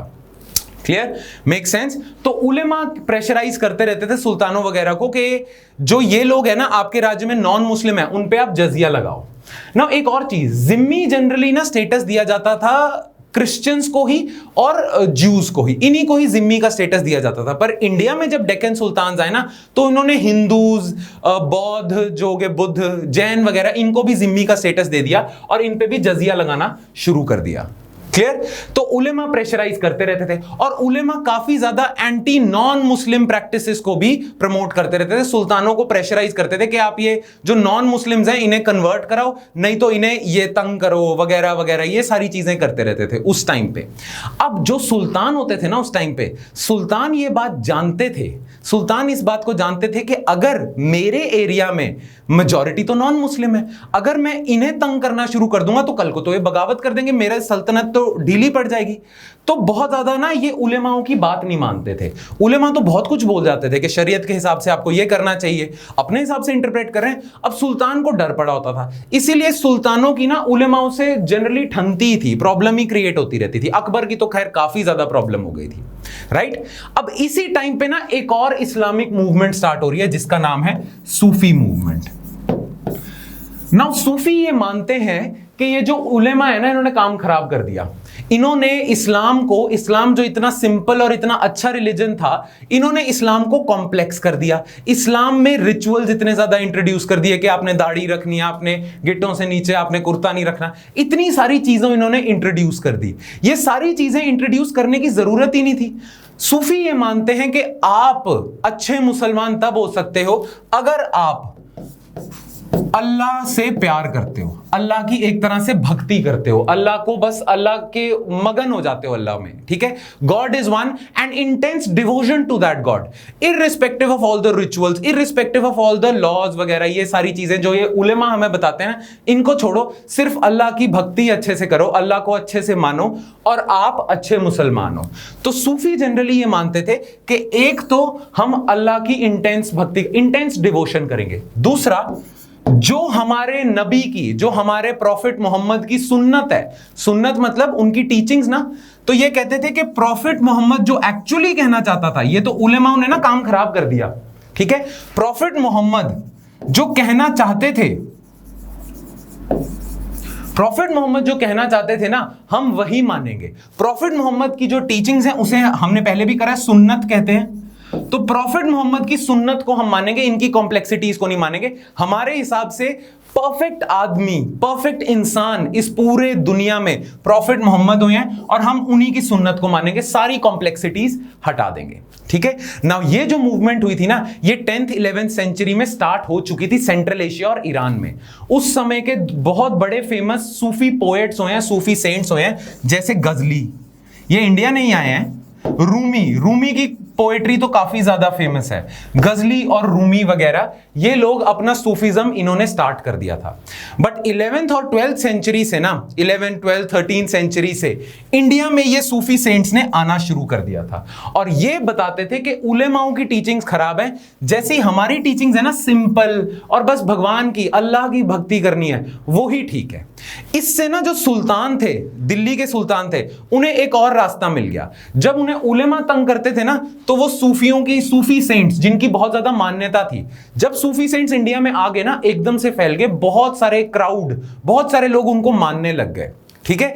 तो इन्होंने ना सूफियों का सपोर्ट लेना शुरू कर दिया। जब भी उलेमाओं से इन्हें तंगी होती थी, तो सुल्तान ने सूफी की साइड पे भी शुरू हो गए, और क्योंकि उलेमाओं से तंगी होती थी और सूफी उन्हें बचाते थे, क्योंकि उलेमा कई बार बहुत ज्यादा ऐसी चीजें बोल देते थे जो वो करना नहीं चाहते थे, तो वो सूफी से सपोर्ट मांगते थे। सूफीज्म का सिंपल इस्लाम था, इजी टू फॉलो इस्लाम था। तो इसीलिए सूफी की सपोर्ट की वजह से ना, जो ये दिल्ली के सुल्तान थे, ये पेट्रनेज देने लग गए सूफीज्म को, रॉयल पेट्रनेज। और जैसा कि मैंने आपको थोड़ी देर पहले बताया, बिना पेट्रनेज के कोई भी रिलीजन, कोई भी सेक्ट, कोई भी क्रीड पावरफुल नहीं हो सकती, आगे नहीं बढ़ सकती। तो ये सूफी सेंट्स, क्योंकि इनकी पॉपुलैरिटी बढ़ती जा रही थी, इन्हें सुल्तान या मुस्लिम रूलर्स की तरफ से पेट्रनेज मिलने लगी और ये फैलने लग गया। ठीक है ना। सूफीज्म के बारे में थोड़ा और देख लेते हैं, इनके कल्चरल वाले कॉन्टेक्स्ट। ये तो पॉलिटिकल कॉन्टेक्स्ट चल रहा है अभी तक, ठीक है।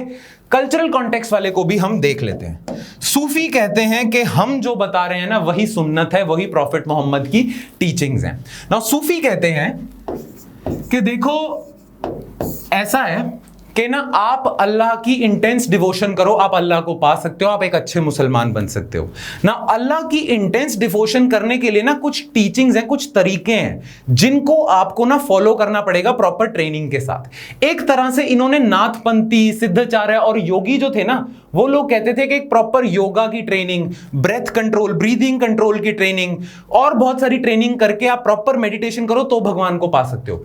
इनका भी सिमिलर तो नहीं था, बट क्वाइट सिमिलर था, थोड़ा सा एकदम वैसा सा ही। ये कॉन्सेप्ट इनका यही था कि अगर आप प्रॉपर ट्रेनिंग करो, प्रॉपर जैसा हम तरीका बता रहे हैं वैसा करो ना, तो आप भगवान को पा सकते हो। तो इनका तरीकों में क्या क्या होता था, ये कहते थे कि आपने भगवान का नाम लेना है, जिसे ये कहते थे जिक्र, कुछ चैंटिंग वगैरह करनी है, ठीक है, उससे आप भगवान को पा सकते हो, जिक्र करो। एक होता था समा। आपने देखा होगा जितने भी सूफी दरगाहें होती हैं, सूफी श्राइन्स होते हैं, वहां पे कवाली होती है ना, और वो कवाली वगैरह होती है जितनी भी दरगाहों वगैरह पे, और लोग ना क्या कर रहे होते हैं, म्यूजिक के फॉर्म में जो पोएट्री होती है उसे रिसाइट करते हैं, राइट, उसे हम समा कहते हैं, म्यूजिक। सूफीज ये मानते हैं कि म्यूजिक में अगर आप पूरा लीन हो जाओ ना, एक तरह से म्यूजिक के थ्रू भगवान की भक्ति करो, तो भी आप अल्लाह को पा सकते हो। ठीक है। तीसरा हो गया रक्स। रक्स मतलब डांस। आपने देखा होगा कई दरगाहों वगैरह पे म्यूजिक के साथ लोग झूम भी रहे हैं। सूफीज का ऐसे भी दिखाया हुआ है कि ऐसे घूम रहे होते हैं, ऐसे हाथ रख के, ठीक है। तो ना रक्स हो गया, प्लस और बहुत सारी चीजें थी, जैसे ब्रेथ कंट्रोल हो गया, और बहुत सारी चीजें होंगी, ठीक है। नाउ सूफी ना बहुत सारे सेंट्स हुए हैं, और हर सेंट का ना, हर एक ऑर्गेनाइजेशन का, सूफी ऑर्गेनाइजेशन का अपना तरीका था। हर ऑर्गेनाइजेशन का एक जिक्र का तरीका था, हर सूफी सेंट का ना एक जिक्र करने का तरीका था, नाम भगवान का लेने का। उनके समा, उनके म्यूजिक भी अलग होते थे, सबका अलग अलग तरीका था, और उसी बेसिस पे आपने डिफरेंट सूफी सेंट्स को सिलसिला में बांट दिया। सिलसिला का मतलब क्या होगा, ये सिलसिला होगा एक सूफी ऑर्डर, मतलब जैसे हमने करा ना चिश्ती सिलसिला, तो चिश्ती सिलसिला के जो लोग होंगे, जैसे म्यूजिक में होता है ना घराना, कि पटियाला घराना हो गया, लखनऊ घराना हो गया म्यूजिक एंड डांस का, वैसे ही सूफीज्म में एक सिलसिला होता है। से हर सिलसिला का अपना तरीका होता है, ऐसे लिखा हुआ है, हर सिलसिला का अपना जिक्र का तरीका होता है, समा का, रक्स का तरीका होता है। और जो लोग इनकी शरण में जाते हैं ना, एक पर्टिकुलर सिलसिला की शरण में जाते हैं, ठीक है, उन्हें वही तरीका फॉलो करना होता है और वो उसी तरीके से भगवान को पा सकते हैं। नाउ इंडिया में सबसे ज्यादा फेमस अगर कोई सिलसिला हुआ है ना, तो वो हुआ है चिश्ती सिलसिला, ठीक है। नाउ चिश्ती सिलसिला वाज फाउंडेड इन चिश्त इन अफगानिस्तान, ठीक है। नाउ इंडिया में अगर इनकी बात करें ना, इंडिया में अगर इनकी बात करें तो बहुत सारे इनके सूफी सेंट्स आए हैं, जो सूफी इनके गुरु थे एक तरह से, ठीक है, वो आए हैं। अच्छा, सिलसिला के बारे में भी मैं आपको एक चीज बता दूं। सिलसिला का मतलब होता है कि जैसे कोई सूफी का गुरु है ना, उसका नाम रखा होता है, अरबिक में उसे कहते हैं शेख। तो जैसे निजामुद्दीन औलिया थे तो शेख निजामुद्दीन औलिया, या उन्हें कहते हैं मुर्शद, पर्शियन में कहते हैं मुर्शद। अच्छा, एक और वर्ड है पर्शियन में, पीर। ये तो आपने सबने सुना होगा, पीर बाबा के जा रहे हैं, कई लोग जाते हैं ना, तो जनरली कहते थे शेख निजामुद्दीन औलिया, ख्वाजा निजामुद्दीन औलिया, ठीक है। मुर्शद कह देते थे पर्शियन में, पीर कह देते थे ना। हर पीर मुर्शद के ना, हर मुर्शद के कुछ मुरीद होते हैं, मतलब गुरु के शिष्य होते हैं, ठीक है। फिर जब मुर्शद की डेथ होती है ना, वो मुर्शद जो होते हैं, गुरु होते हैं, वो अपने किसी शिष्य में से मुर्शद बना देते हैं किसी को, फिर वो मुर्शद बन जाता है। फिर आगे ऐसे चलता रहता है सिस्टम, गुरु आएगा, फिर शिष्य आएगा, ठीक है, वही शिष्य का एक और शिष्य आएगा, वो गुरु बनेगा, फिर वो गुरु बनेगा, ऐसे चलता रहता है। तभी ये सिलसिला चलता रहता है, तभी इसका नाम सिलसिला है, सिलसिला है, चिश्ती सिलसिला। तो चिश्ती सिलसिला में कौन कौन से लोग आए हैं वो देख लेते हैं। इंपॉर्टेंट सिलसिला है ये, इसकी बहुत फेमस सिलसिला था चिश्ती। तो चिश्ती में सबसे पहले आए हैं आपके मोइनुद्दीन चिश्ती। मोइनुद्दीन चिश्ती ही नाम है इनका। इनकी दरगाह है बड़ी फेमस, अजमेर शरीफ दरगाह है, वो इनकी है, मोइनुद्दीन चिश्ती। उनके बाद आपके आते हैं शेख कुतुबुद्दीन बख्तियार काकी, कुतुबुद्दीन बख्तियार काकी, ठीक है। इनका नाम आपको नोट्स में भी मिल जाएगा, पर इनका नाम हमने करा हुआ है। इन्हीं के ऊपर कुतुबुद्दीन ऐबक ने कुतुब मीनार बनाया था, कुतुबुद्दीन बख्तियार काकी, ये दिल्ली में ही थे, ठीक है, ठीक है। तीसरे आते हैं आपके, बहुत ही फेमस हैं, शेख फरीदुद्दीन, ठीक है, जिन्हें बाबा फरीद भी कहा जाता है। और बाबा फरीद के जो वर्सेस हैं, बाबा फरीद की जो सेइंग्स हैं, वो गुरु ग्रंथ साहिब में भी मेंशन्ड है, ठीक है। नाउ नेक्स्ट आपके आ जाते हैं निजामुद्दीन औलिया, शेख औलिया, ये भी दिल्ली में है, निजामुद्दीन औलिया। अच्छा, बाबा फरीद आपके अजोधन, पंजाब में एक जगह है अजोधन, पाकिस्तान में ही चली गई है, वहां थे ये, ठीक है, तभी पंजाब के फेमस ये सूफी सेंट थे। निजामुद्दीन औलिया ये भी दिल्ली में थे, और फिर दिल्ली में चिश्ती सिलसिला के और बहुत सारे लोग हैं। निजामुद्दीन औलिया ने क्या करा था, अपने बहुत सारे लोगों को वो बना दिया था, शेख बना दिया था, और उन्हें पूरे इंडिया में भेज दिया था, फैला दिया था। खैर, दिल्ली में एक और थे नसीरुद्दीन,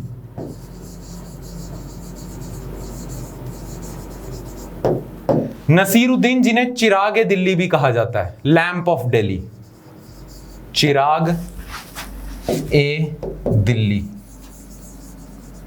नसीरुद्दीन चिराग ए दिल्ली भी इन्हें कहा जाता है, ठीक है। तो ये कुछ फेमस आपके चिश्ती सिलसिला के थे सेंट्स वगैरह। अगेन आपको क्या याद रखना है, ये आपको पता होना चाहिए, हर सिलसिला का एक तरीका होता है, रक्स, समा, जिक्र का, ठीक है। हर सिलसिला का एक मुर्शद होता है, मुर्शद या पीर होता है, या हर सिलसिला का एक ख्वाजा होता है, ख्वाजा या शेख होता है, लीडर होता है, उसके बहुत सारे मुरीद होते हैं, मुर्शद के बहुत सारे मुरीद होंगे। जब उनकी डेथ होगी, उन किसी मुरीद में से एक और बंदा शेख बन जाएगा, और ये सिलसिला टीचिंग्स चलती जाएंगी। नाउ इंडिया में बहुत सारे सिलसिले फेमस हुए थे, चिश्ती सिलसिला खैर सबसे ज्यादा फेमस था, पर इसका मतलब ये नहीं है और सिलसिले नहीं थे। एक आपका सिलसिला था जिसका नाम था नक्शबंदी,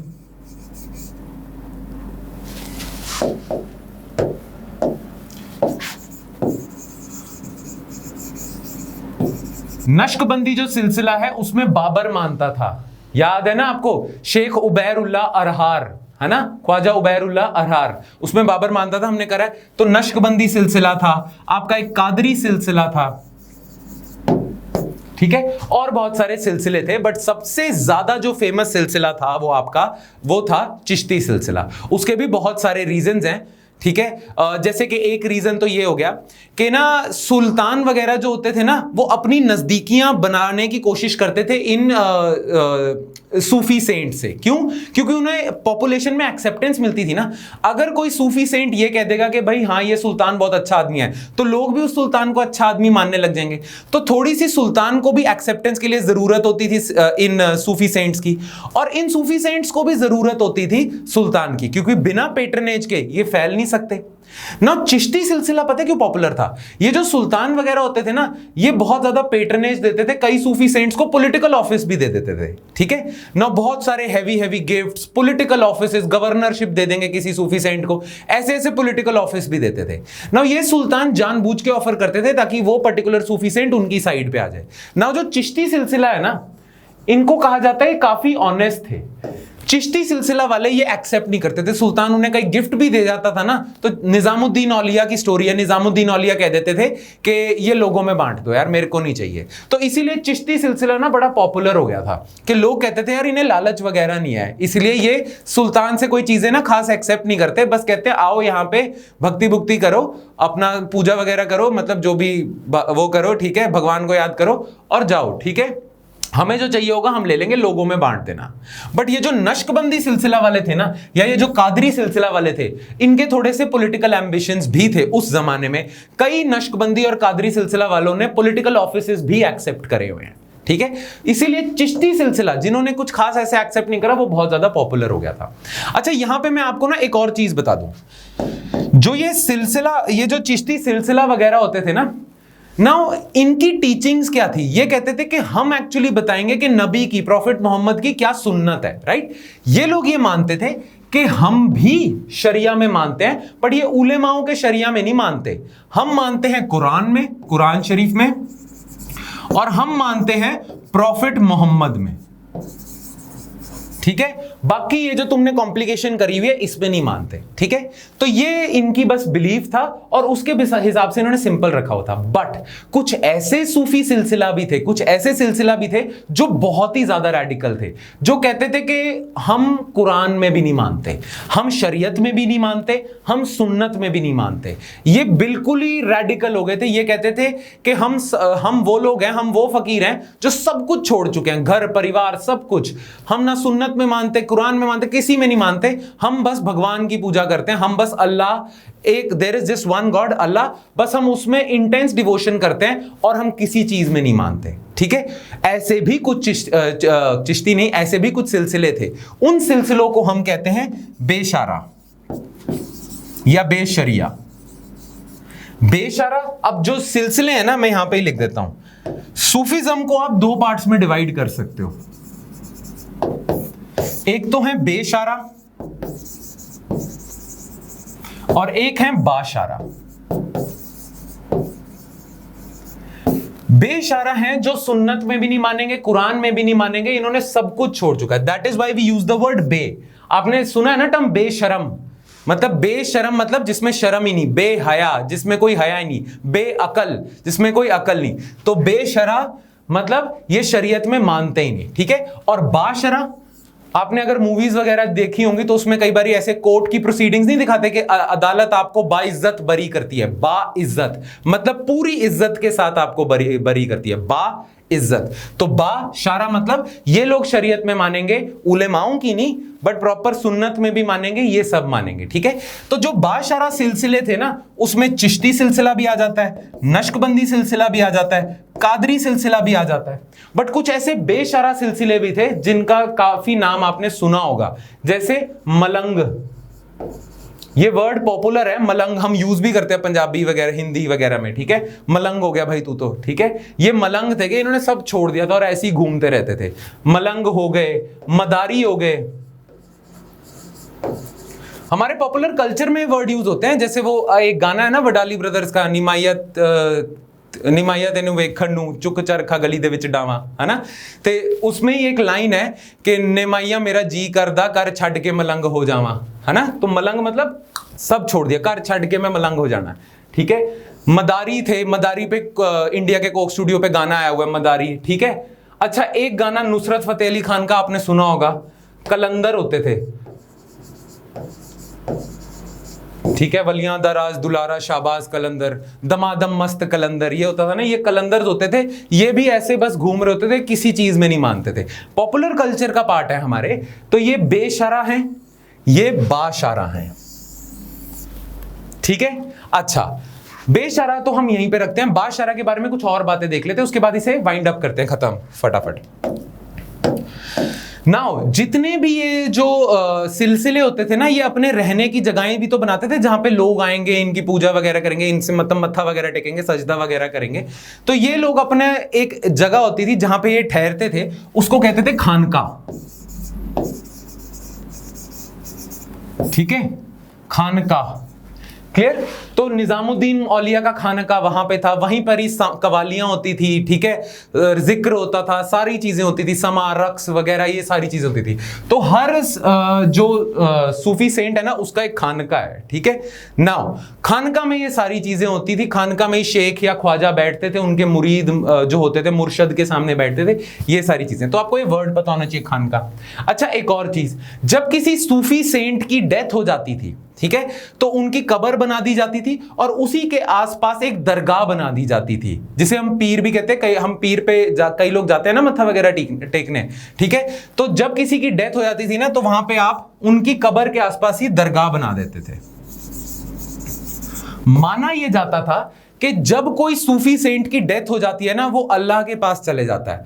अब वो अल्लाह के पास है ना, तो अब वो ज्यादा पावरफुल है। जब वो अर्थ पे थे तब वो इतने पावरफुल नहीं थे, उनके पास मैजिकल पावर्स इतनी नहीं थी, पर अब वो अल्लाह के पास है ना, अल्लाह के करीब हैं, तो अब उन पे मैजिकल पावर्स भी हैं। तो लोग ना कई लोगों को अगर बिजनेस में नुकसान हो रहा है, कईयों को बच्चों के रिलेटेड, जो बेटे या बेटी के चक्कर में किसी को कोई प्रॉब्लम है, पैसे को लेकर नुकसान है, कोई डिजीज वगैरह है, लोग दरगाहों पे जाते हैं और दरगाहों पे प्रे करते हैं कि हमारी ये प्रॉब्लम ठीक हो जाए। क्यों?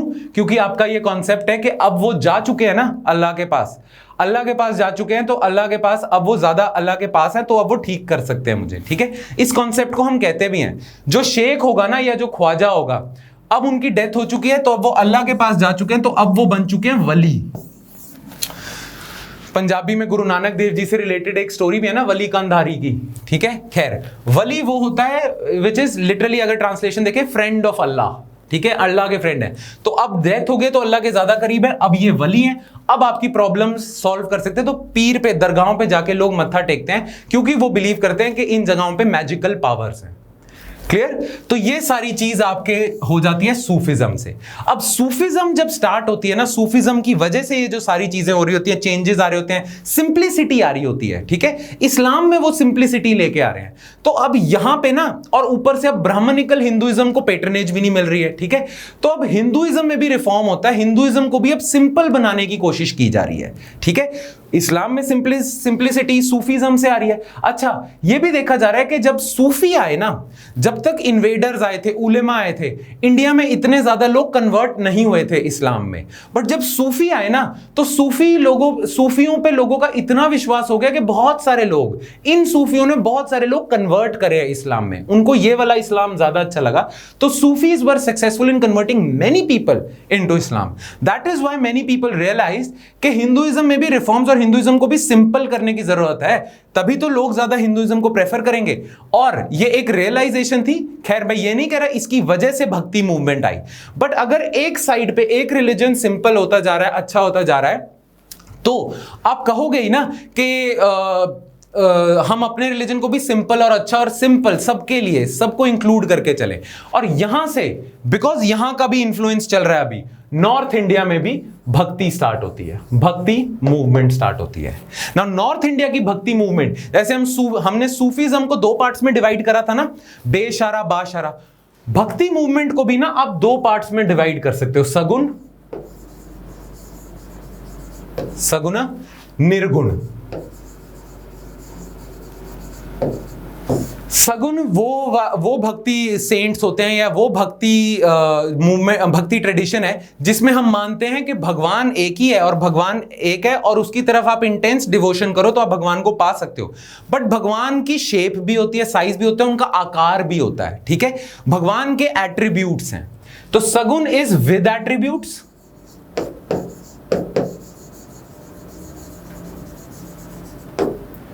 ठीक है। और निर्गुण इज, ये लोग मानते हैं कि भगवान का कोई आकार नहीं है, कोई शेप नहीं है, कोई साइज नहीं है, भगवान बस एक फोर्स है, एक यूनिवर्सल सोल है, ठीक है। देयर इज नो शेप, तो भगवान हैज नो एट्रीब्यूट्स, तो इसे हम कहेंगे विदाउट एट्रीब्यूट्स,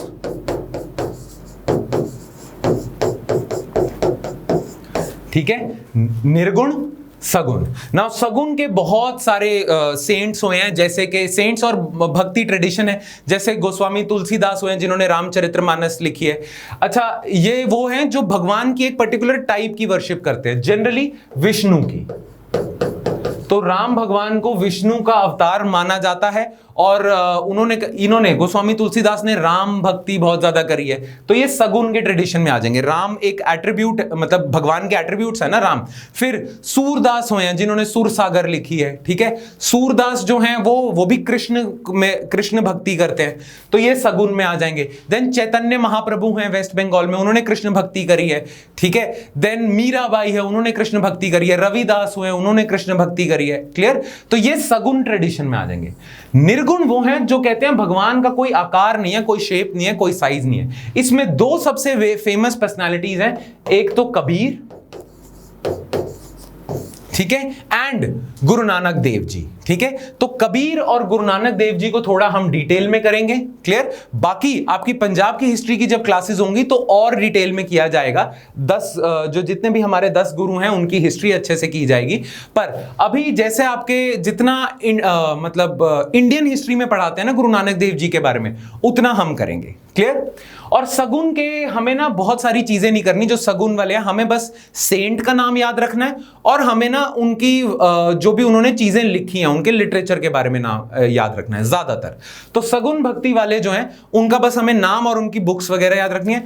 निर्गुण में जो कबीर है, ठीक है, और गुरु नानक देव जी हैं, इनके बारे में थोड़ी हम डिटेल में देखेंगे, ऑलराइट। तो अब हम आ जाते हैं भक्ति मूवमेंट इन नॉर्थ इंडिया पे। नाउ ये ना मैप है जिसमें हर स्टेट में, जिस स्टेट में कोई पॉपुलर भक्ति सेंट हुआ है, डेट के साथ इस मैप में दिया हुआ है। तो ये जो मैप है ये एनसीईआरटी का ही मैप है, ये मैं नोट्स में आपके साथ शेयर कर दूंगा, तो आप इस मैप में देख सकते हो कि जैसे डेट के साथ 15-16 सेंचुरी में गुरु नानक देव जी का लिखा हुआ है। साउथ के बारे में भी लिखा हुआ है, 12th सेंचुरी में बासवान आए थे, ठीक है। देन महाराष्ट्र में ज्ञानेश्वर, तुकाराम, एकनाथ, नारसी मेहता गुजरात में, फिर यूपी वगैरह, राजस्थान में मीराबाई, इन सब के वो दिए हुए हैं, डेट के साथ दिया हुआ है, ठीक है। डेट और उनके मैप में स्टेट मार्क करी हुई है, ठीक है।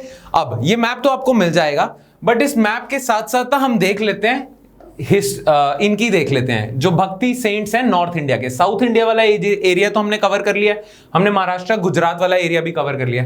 अब हम नॉर्थ इंडिया पे आ जाते हैं और नॉर्थ इंडिया में सबसे पहले हम देखेंगे सगुन पोएट्स को, जो सगुन सेंट्स हैं, ठीक है ना। सगुन सेंट्स में एक तो हम करते हैं, सबसे पहले हैं तुलसीदास। नाउ तुलसीदास, जैसा कि अगर आप यहां पे देख सकते हो, तुलसीदास आपके हैं इस वाली साइड पे, यूपी वाली अवध वाले रीजन में है। यूपी वाले साइड में लखनऊ वाला जो अवध वाला रीजन है ना, वहां पे तुलसीदास ने लिखी है रामचरितमानस। रामचरितमानस रामायण ही है, जो रामायण है ना उसको इन्होंने ऐसे लिखा है, तुलसीदास ने रामचरितमानस लिखी है। तो ये राम भक्त है एक तरह से, ये विष्णु के राम के अवतार को प्रॉपरली वर्शिप करते हैं, सुप्रीम गॉड मानते हैं। देन है सूरदास। सूरदास के बारे में ये भी फेमस है, he was a blind poet. ये ब्लाइंड थे, आंखें नहीं थी इनकी, फिर भी इतनी अच्छी अच्छी पोएट्री लिखे। इनके वर्क्स क्या हैं? एक तो इनका वर्क है सुर सागर, फिर है इनका सुर सरावली, ठीक है, सुर सरावली। इनका एक वर्क है साहित्य लाहिड़ी,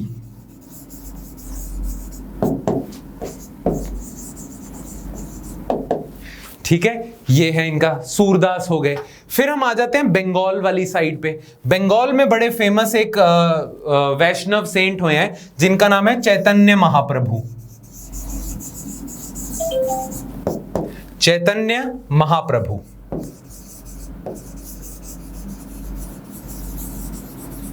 नाउ चैतन्य महाप्रभु आपके हैं वेस्ट बंगाल में, 15-16 सेंचुरी में है। एक और फेमस सेंट हुए हैं आसाम वाली साइड में, जिन्होंने आसाम में बहुत सारे लोगों को वैष्णविज्म में कन्वर्ट करा है, वो हैं आपके शंकर देव।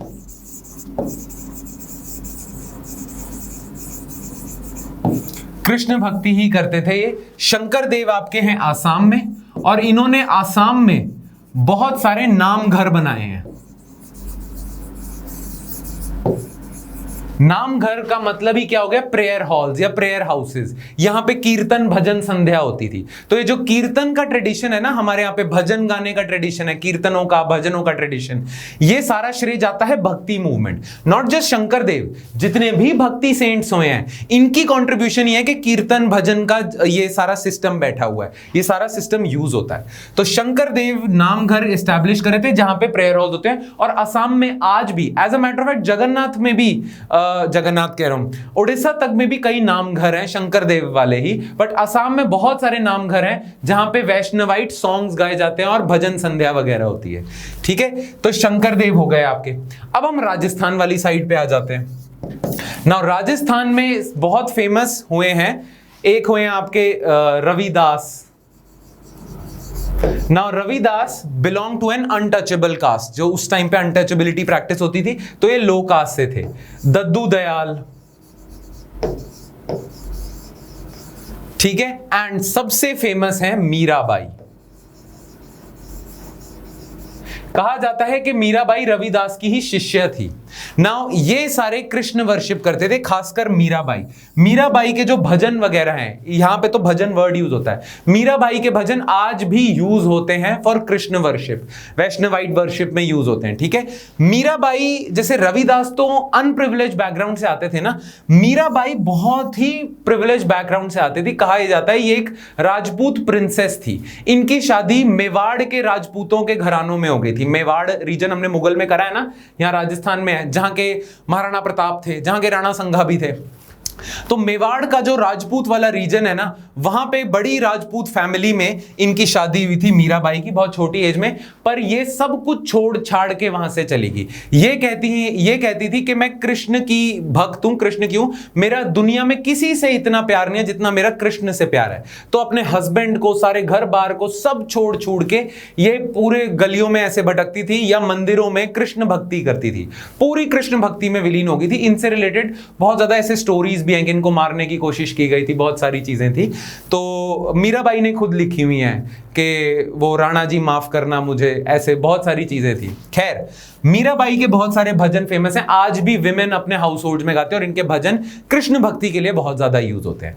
तो ये तो हो गया आपका सारा सगुन भक्ति वाला सिस्टम। ठीक है, मीराबाई के भजन हो गए, आपको चैतन्य महाप्रभु पता है, शंकर देव पता है, रायदास हो गए, मीराबाई होगी, रायदास, दद्दू दयाल, देन तुलसीदास, सूरदास, ये सब पता चल गया। अब हम निर्गुण वाली साइड पे आ जाते हैं और सबसे पहले निर्गुण में हम करेंगे कबीर दास को।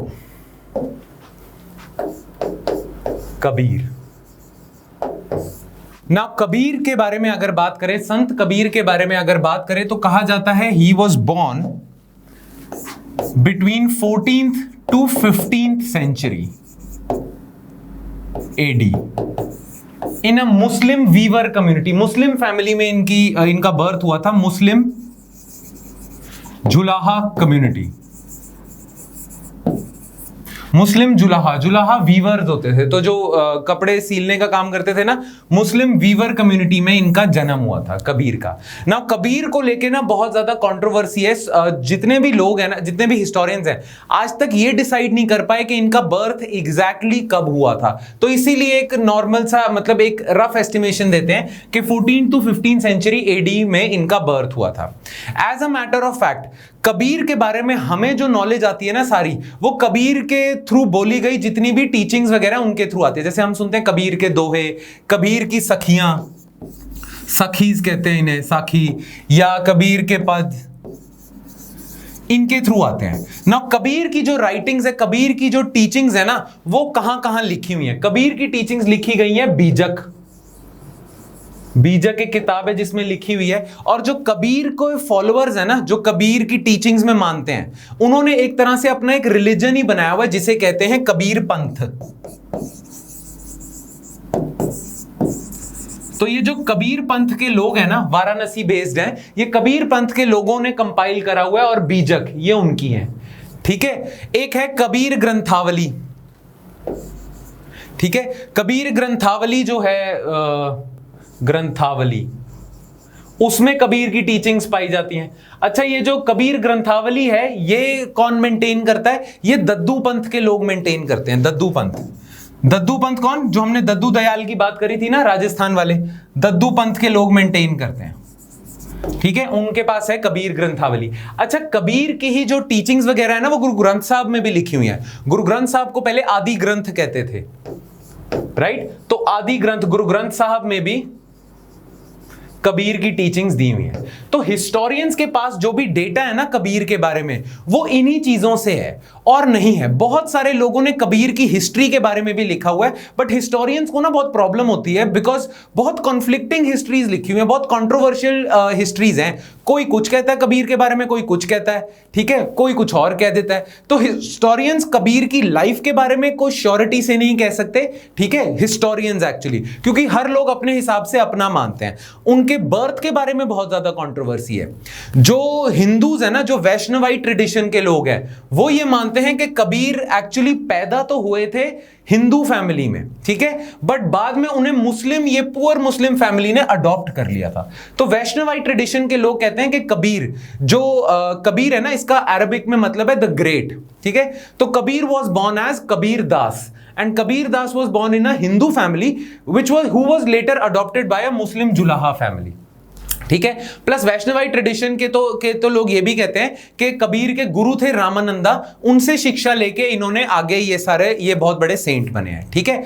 वैसे जनरली जो मुस्लिम्स मानते हैं वो तो यही मानते हैं कि कबीर मुस्लिम फैमिली में ही बॉर्न हुए थे और इनका ये सारा जो भी इनका है वो उनकी बातें हैं, बीजक में कबीर ग्रंथावली में और आदि ग्रंथ में बातें हैं। तो बहुत ज्यादा कॉन्ट्रोवर्सी है, ठीक है। इनके पास ना प्रॉपर हिस्टोरियंस के पास कोई मतलब फुल प्रूफ जिसको ये आंख बंद करके जिस पे विश्वास कर सके, ऐसी कोई हेजियोग्राफी नहीं आई है कबीर की। हेजियोग्राफी आप समझते हो, हमने कराई आज। हेजियोग्राफीज आर जो ये संत लोगों की बायोग्राफी लिखी जाती है, हेजियोग्राफी। तो बहुत सारी हेजियोग्राफीज को कंसल्ट करा है हिस्टोरियंस ने, पर हिस्टोरियंस अभी तक प्रॉपरली नहीं बता पा रहे कि कबीर की लाइफ कैसी थी वगैरह वगैरह। हिस्टोरियंस के पास सिर्फ एक चीज की क्लैरिटी है कि कबीर की टीचिंग्स क्या थी, राइट ना। कबीर जो दास थे, या कबीर दास तो नहीं, कबीर थे, इनकी फॉलोइंग बहुत ज्यादा बढ़ गई थी, कबीर में बहुत लोग मानने लग गए थे, ठीक है। और कबीर बहुत पॉपुलर सेंट भी हुए हैं ना। कबीर की टीचिंग्स ना सिंपल लैंग्वेज में थी। बहुत सारे डायलेक्ट्स में कबीर के दोहे पाए जाते हैं, दोहे हो गए, साखी होगी, पद्य हो गए, ठीक है।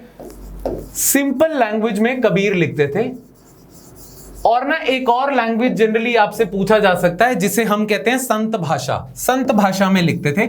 बहुत सारे जो निर्गुण पोएट्स थे ना, निर्गुण, एक सगुण था एक निर्गुण, तो निर्गुण जितने भी संत होते थे ना वो इस भाषा में लिखते थे। ये ऐसे भगवान टाइप वाली भाषा संत भाषा में लिखते थे, पर सिंपल लैंग्वेज में लिखते थे ताकि सारे लोगों को समझ आए। तो ये एक तरह से, वैसे तो जितने भी भक्ति सेंट्स हुए हैं सब सिंपल लैंग्वेज में ही करते हैं, बिकॉज ये चाहते हैं उनका जो ये टीचिंग्स हैं ये फैले। वैदिक ब्राह्मणिज्म और पौराणिक हिंदुइज्म में प्रॉब्लम क्या थी, उस लैंग्वेज में लिखी जाती थी जो लोगों को ज्यादा समझ ना आए, पर ये सिंपल भाषा में लिखते थे। अच्छा, कबीर की जो लाइनें है ना, उनको हम एक कबीर की जो फॉर्म ऑफ राइटिंग है, तरीका है जो उनका लिखने का, उसको हम एक और टर्म से कहते हैं उल्टा बंसी, ठीक है। एक तो कबीर संत भाषा में लिखते थे, सिंपल लैंग्वेज में लिखते थे। एक कबीर की फॉर्म ऑफ राइटिंग, उनका तरीका, जैसे किसी का नैरेटिव स्टाइल होता है राइटिंग का, किसी का पोएटिक स्टाइल होता है। कबीर का स्टाइल था उल्टा बंसी। उल्टा से आप समझ सकते हो पुट्ठा, मतलब बिल्कुल ही उल्टा, रिवर्स में। उल्टा बंसी में कबीर क्या करते थे, कबीर जैसे लिखते थे ना, तो कबीर जो कॉमन सेंस वाली चीजें हैं ना, जो रियलिटी हम देखते हैं अपने पास, उसको उल्टा करके दिखाते थे इन अ वे टू शो, मतलब एक ये इनका पोएटिक तरीका था to show the reality of God, कि गॉड जो है वो इस धरती से अलग है, ठीक है ना। तो धरती की जितनी भी चीजें हैं उसको उल्टा करके पेश करते थे भगवान की रियलिटी। जैसे ऐसी ऐसी लाइनें लिखी होती थी कि ये वो कमल है जो खिलता है पर इसका कोई फूल नहीं, ठीक है। जैसे ये कहेंगे कि जैसे ये वो अग्नि है जो सागर में लगती है, ये सागर में अग्नि के बराबर है। अब सागर में, सी में आग तो जल नहीं सकती, ठीक है ना। तो ये एक तरह से उल्टा दिखा रहे हैं ना, ये वो कमल जिसका कोई फूल नहीं, ठीक है। ऐसी चीजें, वो कमल जिसका कोई फूल नहीं, भगवान को डिस्क्राइब कर रहे हैं। ये वो आग है जो सागर में है, ठीक है। ऐसे टाइप की चीजों से डिस्क्राइब कर रहे हैं, मतलब उल्टा करके दिखा रहे हैं। क्लियर? तो इसे उल्टा बंसी कहते हैं। क्लियर? तो ये ऐसे लिखते थे। अच्छा, कबीर की टीचिंग्स क्या थी? Kabir actually were against any form of ritual, whether it is in Islam और इट इज इन हिंदुइज्म। तो इन्होंने अपने दोहों वगैरह में बोथ हिंदुइज्म की कॉम्प्लेक्सिटीज, हिंदुइज्म और इस्लाम की कॉम्प्लेक्सिटीज, हिंदुइज्म और इस्लाम में रिचुअलिज्म, हिंदुइज्म और इस्लाम में ये आडंबर वगैरह, इनको क्रिटिसाइज करा है बहुत ज्यादा। इन्होंने कहा है भगवान एक है। अब इन्होंने अपनी राइटिंग्स में कभी भगवान को भगवान ही कह दिया है, कभी अल्लाह कह दिया है, कभी कुछ कह दिया, किसी रिलीजन का उससे कह दिया। इनका पर्पस ये था कि चाहे आप उसे ईश्वर कहो, चाहे अल्लाह कहो, चाहे भगवान कहो, चाहे देव कहो, कुछ भी कहो, वो एक ही है, उसको किसी भी नाम से बुला लो। वो है तो एक, पर उसके नाम है अनेक, राइट। तो ये सिंपल उस फॉर्म ऑफ भक्ति में बिलीव करते थे। कहते थे भगवान की कोई शेप आकार कुछ है नहीं, तभी इन्हें हम निर्गुण कहते हैं, राइट। प्लस इन्होंने इक्वली क्रिटिसाइज करा इस्लाम और हिंदुइज्म को भी। यहां पे रिचुअल्स, आडंबर वगैरह, टेंपल वर्शिप, आइडल वर्शिप, इन सारी चीजों को इन्होंने क्रिटिसाइज करा। और इन्होंने बोला है एक इंसान को ना अपनी नॉर्मल लाइफ जीते रहना चाहिए, ठीक है। जैसे कि महाराष्ट्र के वो जो तुकाराम और ज्ञानेश्वर वगैरह कहते थे, अपनी नॉर्मल लाइफ जीते रहो, लोगों का भला करो और भगवान एक ही है उसमें मानते रहो, उसकी तरफ भक्ति रखो, बस। कोई सब कुछ छोड़ छाड़ के जाने की जरूरत नहीं है, कहीं दूर जंगलों में जाने की जरूरत नहीं है। जीवन जियो, अच्छे से जियो, दूसरों का भला करो और भगवान की भक्ति करो। और वो भगवान की भक्ति जिसका कोई आकार नहीं है, ये आडंबर वगैरह, ये रिचुअल्स वगैरह में पढ़ने की जरूरत ही नहीं है। क्लियर? तो ये थे हमारे कबीर। आपको याद रखना इनकी राइटिंग्स कहां कहां है? बीजक में है, गुरु ग्रंथ साहब में है और कबीर ग्रंथावली में है, ठीक है। कबीर ग्रंथावली इज मेंटेन्ड बाय दद्दू पंथ, जो दद्दू दयाल का है। कबीर की जो बीजक है that is maintained by Kabir Panth इन वाराणसी। और गुरु ग्रंथ साहिब के बारे में तो आपको पता ही है। अब हम आ जाते हैं गुरु नानक देव जी पे। Guru Nanak Dev ji was born in 1469 in a town, in a place which is now in Pakistan called Talwandi. Talwandi का अब नाम ननकाना साहिब भी है, ठीक है। Nankana Sahib now known.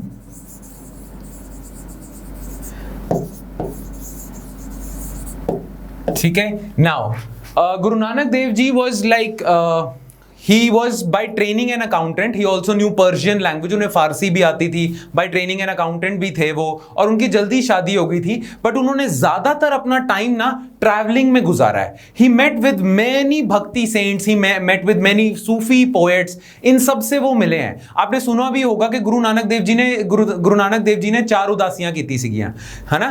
तो आपने ये सब सुना होगा कि उन्होंने ट्रैवल बहुत करा है और ट्रैवल करने से उन्होंने अपनी टीचिंग्स दी हैं बहुत सारी, ठीक है। नाउ गुरु नानक देव जी ने अपनी ट्रैवलिंग वगैरह करने के बाद करतारपुर में एक कांग्रेशनल सेंटर बिठाया। करतारपुर में इन्होंने एक अपनी जगह बिठाई, कांग्रेशनल सेंटर था जहां पे प्रेयर्स वगैरह की जाते थे। उन्होंने संगत के लिए रूल्स बनाए थे कि संगत को कैसे वर्शिप करनी चाहिए, संगत बैठेगी कैसे, वर्शिप वगैरह होगी, ये सारे रूल्स बनाए। वहां पे करतारपुर में जो इन्होंने सेंटर बनाया था, वहां पे गुरुजी ने जो बनाया था, वहां पे लंगर भी चलता था, ओपन किचन थी, ठीक है। और जो ये सेंटर वगैरह बनाते थे ना, उसका नाम गुरु नानक देव जी के टाइम पे धर्मसाल था, धर्मसाल या धर्मसाल, जिसको बाद में हम गुरुद्वारा भी कहने लग गए थे, गुरुद्वारे बन गए थे, धर्मसाल पहले कहते थे, ठीक है। तो करतारपुर में इन्होंने बनाया, संगत के लिए रूल्स वगैरह थे कैसे करना है, लंगर था और ये सारी चीजें थी ना। गुरु नानक देव जी की कुछ टीचिंग्स वगैरह थी। वो ये कहते थे कि ये जो रिचुअल्स है ना, आडंबर वगैरह है कि आपको रिवर में डुबकी लगानी है तो आपके पाप धुल जाएंगे, both in Islam and Hinduism, दोनों में जो रिचुअल्स हैं, ये आडंबर वगैरह हैं, ये कुछ नहीं है। जो एक्चुअल भगवान है ना, ही कॉल्ड इट रब, ठीक है, पंजाब से थे तो पंजाबी लैंग्वेज में रब कहेंगे। तो रब का कोई आकार नहीं है, रब का कोई फॉर्म नहीं है, रब इज फॉर्मलेस, रब इज आकारलेस। ठीक है, फॉर्मलेस गॉड है। That is Y Guru Nanak Dev ji को निर्गुण भक्ति में उनको कैटेगराइज किया जाता है। तो जो गॉड है उसका कोई आकार नहीं है, कुछ नहीं है। आपको अगर आपको क्या करना चाहिए, अगर आपको भगवान को पाना है तो आपको उन जो फॉर्मलेस गॉड है, रब हैं, उनकी भक्ति करनी पड़ेगी, उनका नाम बार बार जपना पड़ेगा। ठीक है, एक सेक्रेड नेम है, उसको बार बार आपको जपना पड़ेगा। ठीक है ना। गुरु नानक देव जी की जो टीचिंग्स वगैरह हैं, हम जानते हैं कि गुरु नानक देव जी की जो टीचिंग्स हैं वो हिम्स में, पोएट्री की फॉर्म में एक तरह से लिखी हुई हैं, हिम्स में लिखी हुई हैं, जिन्हें हम शब्द भी कहते हैं।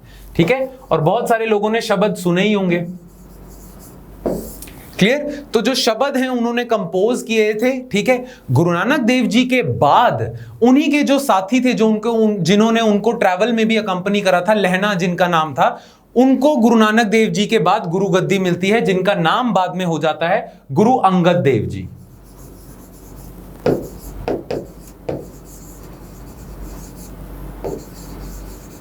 गुरु अंगद देव जी क्या करते हैं कि गुरु नानक देव जी की जितनी भी टीचिंग्स हैं, जितने भी हिम्स हैं, जितने भी उनके द्वारा दिए गए शब्द हैं, उनको कंपाइल करते हैं और गुरु अंगद देव जी ही नई स्क्रिप्ट का निर्माण करते हैं, पंजाबी भाषा की स्क्रिप्ट, पंजाबी भाषा दी स्क्रिप्ट, जिसको हम गुरुमुखी भी कहते हैं।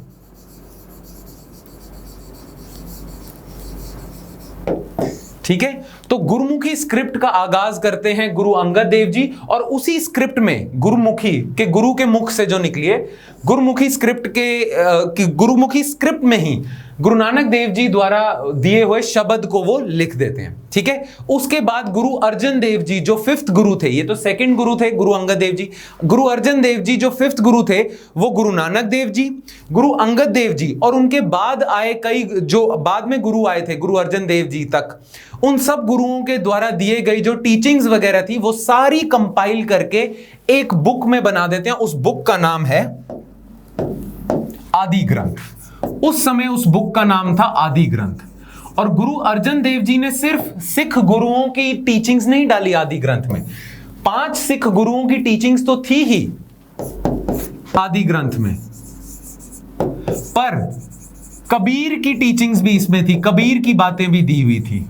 ठीक है, फिर शेख फरीदुद्दीन जो चिश्ती सिलसिला के थे, बाबा फरीद पंजाब के, बाबा फरीद की भी टीचिंग्स इसमें थी, और कुछ ऐसे भक्ति सेंट्स थे, उनकी टीचिंग्स को मिला के इन्होंने आदि ग्रंथ रखा। ना जैसा कि आप जानते हो कि गुरु अर्जन देव जी के बाद से पॉलिटिसाइजेशन स्टार्ट हो गई, मुगल्स के खिलाफ थोड़ी सी प्रॉब्लम होनी शुरू होगी। हुआ क्या था कि जो अमृतसर है ना, उसका नाम था रामदासपुर पहले। ठीक है, तो अमृतसर में गुरुद्वारा की स्थापना की गई थी और गुरुद्वारा के आसपास ही ना शहर बसने लग गया था। ठीक है, अब वो जो शहर था ना वो चलता था गुरु हरमंदर साहिब से ही। ठीक है, जो अमृतसर का शहर था उस टाइम पे रामदासपुर, वो चलता ही वहां पे हरमंदर साहिब से चलता था। ठीक है, वहां पे मुगल सल्तनत के कंट्रोल में था वो एक तरह से पूरा एरिया, पर वहां पे मुगल सल्तनत के रूल्स ही नहीं फॉलो होते थे, वहां पे हरमंदर साहिब के रूल्स फॉलो होते थे। That is why some historians have called it a state within state, कि एक स्टेट के अंदर ये एक और स्टेट थी, वहां पे लॉज, रूल्स, रेगुलेशन सारा कुछ हरमंदर साहिब से चलते थे, सिखिज्म के हिसाब से होते थे। That is why it is called a state within state. ठीक है, अ स्टेट विद इन स्टेट थी, और इससे मुगल बादशाहों को प्रॉब्लम होने लगी। उन्हें यह लगा कि यार हमारी तो एक तरह से सिस्टम हिल रहा है, अगर यही स्टेट विद इन स्टेट बड़ी होती गई तो हमारी अथॉरिटी को चैलेंज हो जाएगा पंजाब में। क्लियर, तो इसीलिए मुगल्स और गुरु अर्जन देव जी के बीच में प्रॉब्लम होनी शुरू हो जाती है। और उस समय मुगल बादशाह था जहांगीर, जिनके कारण उनकी कॉन्फ्लिक्ट था गुरु अर्जन देव जी के साथ, और उस वजह से गुरु अर्जन देव जी को शहीदी प्राप्त होती है, वो शहीद हो जाते हैं बिकॉज ऑफ जहांगीर। ठीक है, अच्छा खैर, उसके बाद से क्या होना शुरू हो जाता है, सिख रिलीजन पॉलिटिसाइज होना शुरू हो जाता है, क्योंकि जो मुगल डायनेस्टी है, जो मुगल्स हैं, वो काफी ज्यादा पंगे क्रिएट कर रहे हैं, तो पॉलिटिसाइज तो होना ही पड़ेगा, उनसे लड़ना तो पड़ेगा ही। ऑब्वियसली अपने आप को प्रोटेक्ट करने के लिए पॉलिटिकल फोर्स तो बनाना ही था। During the time of Guru Nanak Dev ji ये एक रिलीजियस फोर्स थी, और गुरु नानक देव जी के बाद ही बहुत पॉपुलर होती जा रही थी, और इसी वजह से मुगल डायनेस्टी को, मुगल बादशाहों को प्रॉब्लम होने लग गई थी। ऑब्वियस सी बात है कि यार ये फैलते ही जा रहे हैं, फैलते ही जा रहे हैं। और बहुत ये भी आ रहा था कि बहुत सारे जो मुस्लिम्स हैं उन्हें सिखिज्म में कन्वर्ट किया जा रहा है, ये भी इन्हें प्रॉब्लम बहुत ज्यादा हो रही थी। क्लियर, लोग अपने आप कन्वर्ट हो रहे थे। तो इसी वजह से ये प्रॉब्लम पॉलिटिसाइजेशन होनी शुरू होगी। उसके बाद एक तो रिलीजियस एंगल था सिखिज्म का, एक पॉलिटिकल एंगल था। खैर, उसके बाद इवेंचुअली आगे बढ़ते बढ़ते बढ़ते जो लास्ट 10वें गुरु थे, गुरु गोबिंद सिंह जी ने, उन्होंने जितने भी गुरुओं की बाणी है, जितने भी गुरुओं के शब्द हैं, जितने भी गुरुओं की टीचिंग्स हैं, इंक्लूडिंग गुरु तेग बहादुर, जिनको औरंगजेब की वजह से शहीदी प्राप्त हुई थी, गुरु तेग बहादुर तक की सारी टीचिंग्स उन्होंने कंपाइल करके बना दिया गुरु ग्रंथ साहिब।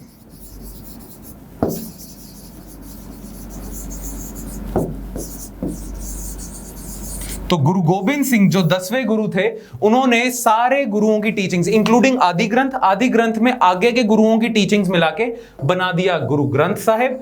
और फिर यह बोल दिया था कि अब मेरे बाद गुरु गद्दी पे कोई नहीं बैठेगा, अब मेरे बाद गुरु गद्दी पे जो जगह है वो गुरु ग्रंथ साहिब की है। Now this is the authority all Sikhs should follow. Clear? हाँ, गुरु गोबिंद सिंह के वजह से पॉलिटिकल फोर्स जो सिखिज्म है वो और ज्यादा बढ़ गई, क्योंकि गुरु गोबिंद सिंह ने खालसा पंथ की भी स्थापना की थी। खालसा पंथ बनाया था क्योंकि अगर सिखिज्म को अपने आप को प्रोटेक्ट करना है तो उसे एक मिलिट्री और पॉलिटिकल फोर्स भी बनना पड़ेगा। रिलीजियस फोर्स तो वो है ही, रिलीजियस टीचिंग्स तो है ही, पर उसे पॉलिटिकल फोर्स भी बनना पड़ेगा। इसीलिए खालसा पंथ की स्थापना की गई थी और गुरु गोबिंद सिंह ने 5 कक्के दिए थे, 5 कक्के। ठीक है, वो आपको पता ही है, करपान, कड़ा, केश, कच्छा, कंगा, ये 5 कक्के गुरु गोबिंद सिंह जी ने दिते सी सानू। क्लियर? तो ये सब करते करते जो सिखिज्म है वो बहुत ज्यादा पॉपुलर होता गया, एक तो पॉलिटिकल एंगल की वजह से और रिलीजियस टीचिंग्स तो थी ही। दैट इज वाई कहा यह जाता है कि जितने भी भक्ति मूवमेंट के जितने भी सेंट्स हुए हैं, सबसे ज्यादा फॉलोइंग सिखिज्म की हुई है।